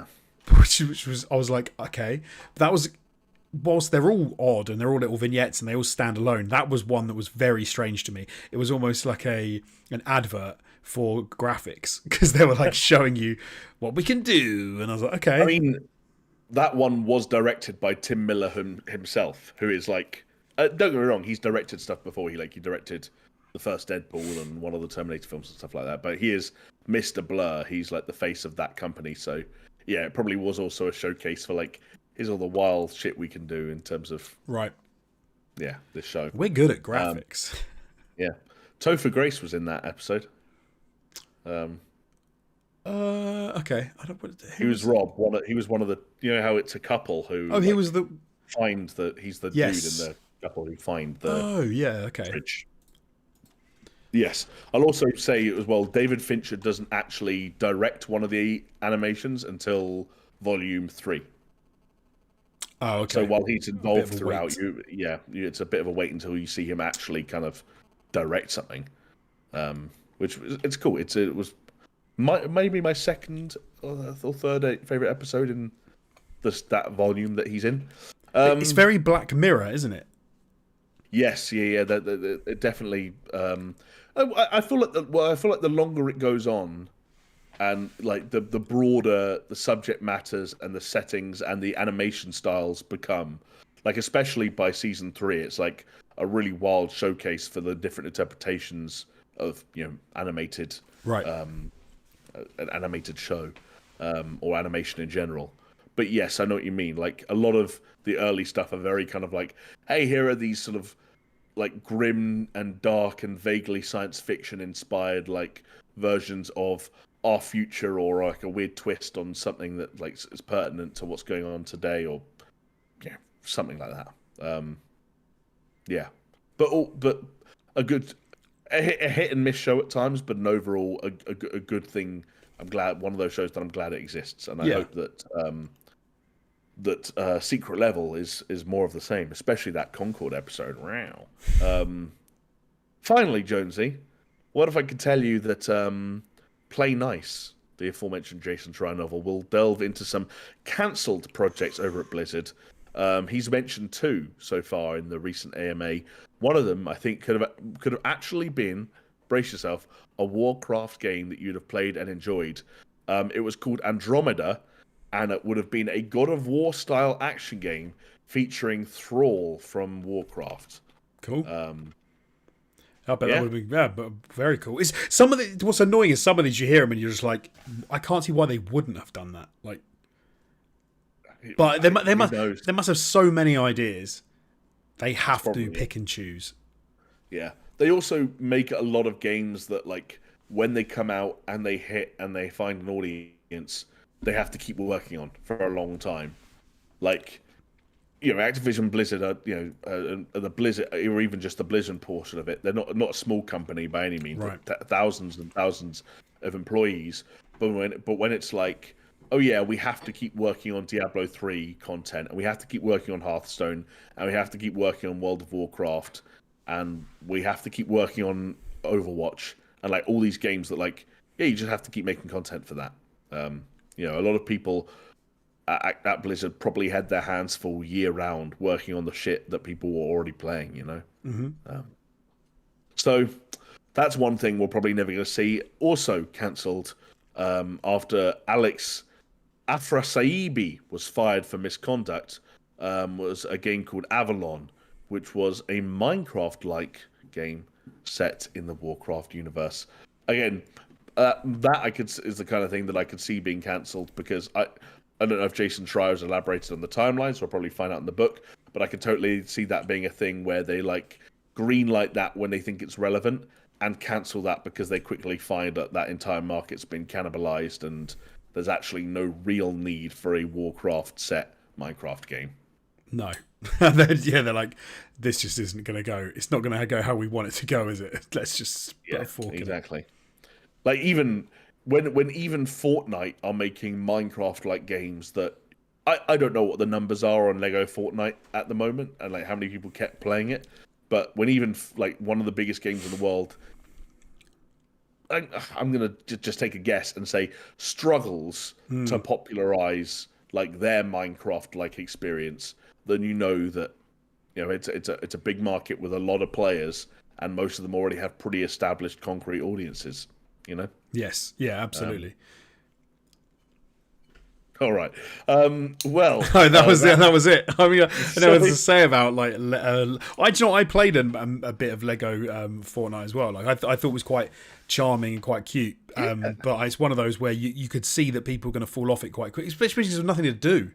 Once you've built a house and you've attached rockets to it and you've made lots of things fly, you're just like, oh, all right, I think I'm done. But hey, they're introducing a split screen element to it, so there you go. We're going to play it again. Speaking of flying and running out of things to do, have you been following any of the press previews for Microsoft Flight Simulator 2024? I think I've seen. Didn't they show one off the thing we watched the other day? I can't remember what it was. We saw a bit, didn't we? We talked about it. We've seen some trailers for sure. Yeah, that was it. I was going to ask if you, because I remember you did play some of Flight Sim back during lockdown, whether you were going to jump into 2024 and look at some of their career stuff they have now, where you can like get different licenses and be like a person who does private flights for celebrities, or a person who flies one of those advertising banners. I want to do crop duster. I want to be a crop duster. Right, exactly. Yeah, that looks wicked. I might well do. Like I actually spent quite a lot of time in that game, and some of the Top Gun missions that you could play in VR as well was crazy. Like, genuinely baffling, and like I thought was phenomenal and was so much fun to play. I could see myself digging out the HOTAS to be a crop duster for a little bit. But I just found I spent so much time playing that game. As one of the problems was I would hop in, spend hours doing a trip from one part of Australia to another as a bush pilot. and just I'll be flying here. Okay, now I'm going to fly that. Now I'm going to. It was reminding me of Kerbal Space Program, like hours and hours and hours to do one thing. And I'm going to change my do my thing. I'm going to fly there. I'm going to set my autopilot. And suddenly 5 hours have passed, and I'm just like, what have you done? Yeah. Well, I pretended to fly from Scotland to Spain. Great. Yeah. I know what you mean. It sounds like the updated version might be doing some like bits and pieces that help circumvent that feeling, whether it is going out and getting those different licenses and almost following the different career paths that you can go down. There's even talk of like you being able to build up like a collection of planes that you keep kind of like in hangars, and you can walk around outside the planes and like do maintenance on them and stuff like that. You have to like maintaining your fleet. Hello. I don't know how in depth some of that stuff goes. I did get pretty proficient at Car Mechanic Simulator. Maybe I should get proficient at Fixie Plane Simulator. Yeah, we'll see. I look forward to. Yeah, I think that game will probably be out. I presume that's going to be a Game Pass thing. Almost has to be. So it's going to be massive, though, isn't it? Well, that's the other thing. Apparently, like they've done so much, like made so many efficiencies in the way that game was put together, that I think the updated version is going to be smaller than the original version. Okay. If that's the case, then yeah, I will reinstall. Because that was one of my problems, was it was such a big game, and whenever it had an update, it was such a pain in the arse. And I played it a lot, and then got to the point where I was like, I think I'm kind of done with this. But yeah. The career paths did sound interesting to me, and I do like the idea. For example, I know it sounds silly, but doing like the crop dusting one, a little plane out there in a nice part of America, and maybe you can do it in like 25 minutes. It's not like 5 hours, and you've not got to mess around too much. And exactly. In VR as well. Like, genuinely, like I'm probably playing more VR now than I have ever done with the MetaQuest 3, which you can plug in. You can play. I don't know how well it works with Xbox Game Pass. I don't know if it's just a plug and play kind of jobby. I'll have to look into it. Not sure. But yeah, I'm up for that, definitely. I'll have to find Yeah. my stick. I have to dig my HOTAS out. Yeah, I forgot you got one of those. I remember when those were selling out when Flight Sim came out. It was Oh, crazy. yeah, they were, weren't they? Yeah. Yeah, they were. Yeah, people got really hot on it. This is courtesy of The Verge, by the way. The current version of Microsoft Flight Simulator needs over 130 gigabytes of storage, but that's just for the base version of the game. Microsoft says the installation size for Microsoft Flight Simulator 2024 has been reduced to, quote, about 30 gigabytes by, Wow. quote, tapping into the latest cloud streaming technology and streaming in the higher detailed areas that are only necessary for your flight path. Wow, okay. That is impressive, because that suddenly takes that game to one that was daunting to have to make sure you had space on an SSD for, to, oh yeah, I could just leave it installed all the time. Yeah. Nice. Totally, exactly. So we'll see how well that works. It'd be interesting to also see how the data being streamed on demand and then higher resolution graphics being swapped in as players get closer to landmarks like airports and cities goes as well. But yeah, that's we'll have to wait for another day when Microsoft Flight Simulator 2024 launches, I believe later in the year. I could fact check that, but hey, who gives a shit? Anyway, that about does it. That's our podcast, Jonesy. That's our smorgasbord of bite-sized stories that we somehow, as always, managed to turn into a running time that is longer than we usually anticipate. Thank you so much for serving up that smorgasbord. It's been my pleasure. Thank you for feasting on it with me, and a big thank you to you as well, whoever you are, watching or listening around the world. I just forgot, like, we technically did some audience questions as we were going, didn't we? So do we need? We're probably safe to wrap up without throwing them one last. Yeah, we did a couple. We don't have any kicking around, so Okay. I think we're all right for this week. We answered a couple as we came in. We did. our service. We did our service. Never let it be said that we don't answer audience questions. It's another reason for you to tune into the live stream version of this podcast on YouTube, youtube.com/SuperShow. Hopefully, we'll see you there this week. Oh no, not this week. This week's already been. You've already missed it. I'm sorry, but if you're listening to this, we're not live anymore. So maybe next week, or the week after, or the week after that. You know the drill. Same time, same place. Hopefully, we'll see you there. Jonesy, thanks again.